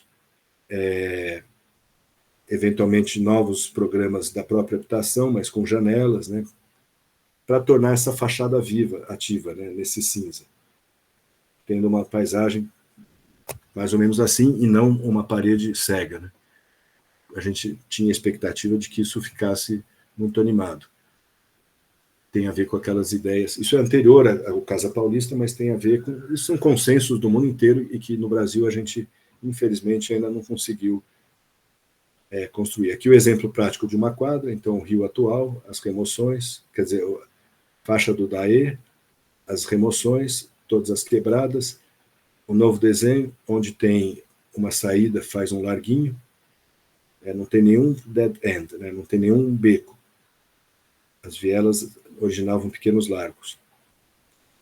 As novas ampliações, aí a gente viu que tinha algumas muito grandes, então as até 15 metros eram para melhoria das casas vizinhas, entre 15 e 45 unidades comerciais, talvez com alguma habitação em cima, aí ia depender um pouco de análises. Unidades maiores, 45, 75, habitação coletiva já de casas empilhadas, com comércio também no térreo, e terrenos acima de 75, habitação coletiva. Com isso, a gente conseguia colocar de volta 145 unidades das 800 removidas.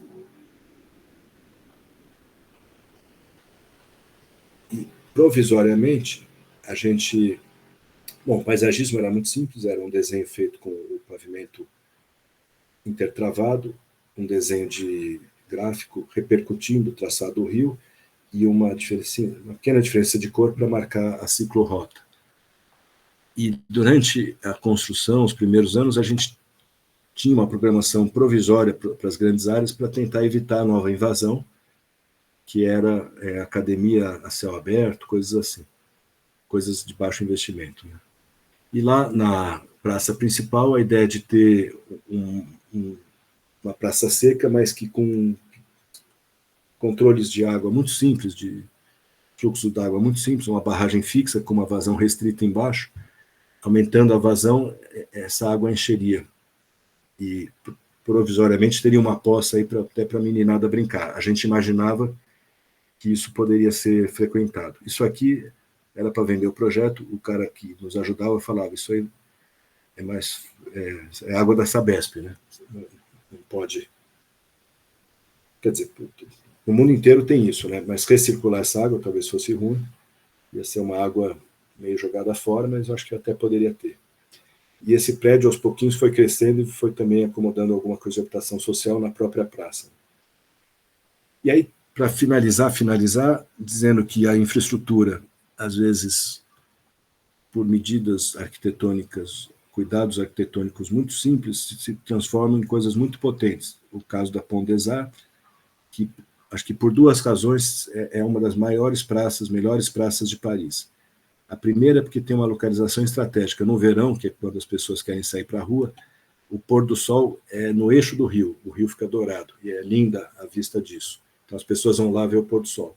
E a segunda é que o piso dela é de madeira, que é um piso atraente, né? Então é uma tradição, turistas e parisienses no verão fazer um vinho e queijo na Pont des Arts. Mas não é só a Pont des Arts, todo o Sena é muito como a gente defende que seja um rio urbano.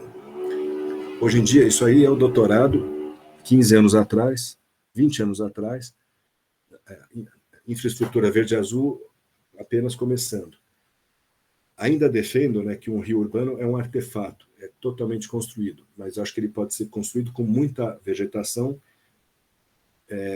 e com muita área permeável, porque a vegetação é fundamental para regular o ambiente urbano, tanto a filtragem do ar como a amplitude da temperatura, evitar as bolhas de calor, como também é uma esponja, o famoso conceito da cidade esponja. Tem gente que diz que, dependendo da árvore, metade da chuva que chove nela, ela retém como uma esponja. Por tensão superficial, a água fica nas folhas, né? E isso ajuda muito a retardar a contribuição dessa chuva, né? Então não é só piscinão que retarda. Aqui em Paris é muito seco, eu acho muito lindo, mas acho que dá para combinar uma paisagem totalmente construída com tudo isso que eu estou falando, com a infraestrutura verde e azul. E isso aqui é uma festa no verão, né? É a praia deles, totalmente construída, coisa que a gente pode fazer no Brasil ao longo dos nossos rios. Tem um certo trecho que tem 4 anfiteatrozinhos, assim, até servem para descer para o Cais Baixo, se eu não me engano. E nessa noite que eu fiz essa foto aqui era música americana. Eles não estão distantes, tipo 50 metros entre eles. Um era música americana, outro era tango, um terceiro era capoeira e um quarto era um outro tipo de música. Assim, um festival espontâneo, né, que é o que a gente espera de um bom espaço público. E isso tudo acho que a gente tem para fazer ainda, né? Acho que uma lição para pensar esses espaços urbanos é o conceito do Flávio Mota dos espaços sem nome, né? Agora tão falados, espaços significativos sem nome. O que é isso? É um espaço que não é programado, não tem um programa específico, uma função só, mas tem um uso claramente determinado, favorece alguns tipos de programa, um certo uso, né? No caso do MASP, as grandes reuniões urbanas, as grandes festas, né? Sejam culturais, sejam cívicas, políticas e assim por diante. Obviamente, ele vazio também é bonito. E esses espaços, então, eles são significativos, eles não são genéricos, neutros, por não terem um programa. E quase sempre são nomeados em função da sua qualidade ou característica arquitetônica, da sua marca arquitetônica. É o vão livre do MASP, é o Salão Caramelo. Esses são espaços que eu considero já infraestruturais, urbanos, entre edifícios, né? Marquise do Ibirapuera e assim por diante. Isso aqui, já nem lembro direito o que eu ponho, mas eu sei o que eu quero dizer com isso. Em vez de fazer a cidade virar um mega edifício, uma mega estrutura, isso é Kensutang em Boston, se não me engano. E eu acho uma maravilha Baía de Tóquio, Kensutang, mas com 1 milhão de reservas. Eu acho que a gente tem que separar o que é cidade, que é mais temporário, o que é edifício, que é mais temporário, da cidade, que é mais permanente. Acho curiosa a Ponte Vecchio, né? Porque tudo isso agora aqui é permanente para sempre. Mas, num certo tempo, isso aqui era muito mais permanente, foram ocupando, como agora isso ficou histórico, acabou permanente também.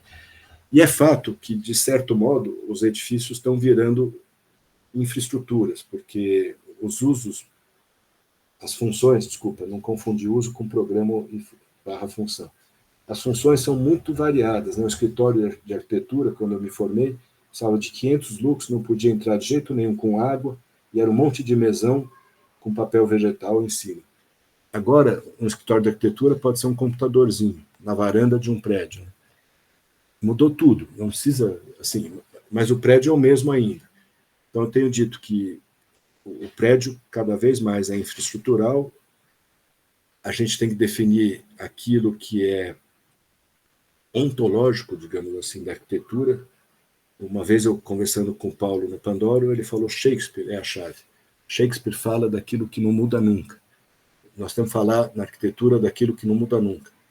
Relação com a topografia, relação com o sol, se é favorável a usos mais recolhidos, se é muito extrovertido, isso não vai mudar nunca. O uso não muda nunca, a função sim. Então fazer edifícios muito marcantes, com usos determinados, né, ou seja, com vocação, mas que estejam abertas a muitas funções, e deixar para outros momentos, ou até outros arquitetos, o próprio usuário, com coisinhas, completar o edifício, equipar o edifício e deixar ele funcional. Tem aquela analogia, né, da obra viva e da obra morta na arquitetura naval, eu gosto muito, até botei na apresentação que eu fiz do livro do Carlos Alberto Maciel, que fala justamente da arquitetura como infraestrutura, de novo Paulo Mendes, em que ele diz que na arquitetura naval a gente tem a obra viva, que é a obra que produz o efeito fundamental, o casco produz a flutuação. Depois tem a obra morta, que é tão necessária quanto, mas que é meio morta, porque inclusive atrapalha o efeito fundamental, é peso, mas que especifica ou especializa o navio, silos, camarotes para pessoas, silos para cargas, tanques para líquidos, blá, blá, blá. E até o Paulo falava, eu acho que pode ser verdade, um bom casco pode ser aproveitado para muitas funções, pode ser reequipado muitas vezes, né? Então, talvez caiba aos arquitetos mais ligados a, digamos, a parte edilícia, fazermos a obra viva da arquitetura, que é essa que lida com as coisas que não mudam, e deixar para outros arquitetos que estão mais ligados aos acabamentos, aos interiores, aos objetos, fazerem a obra morta.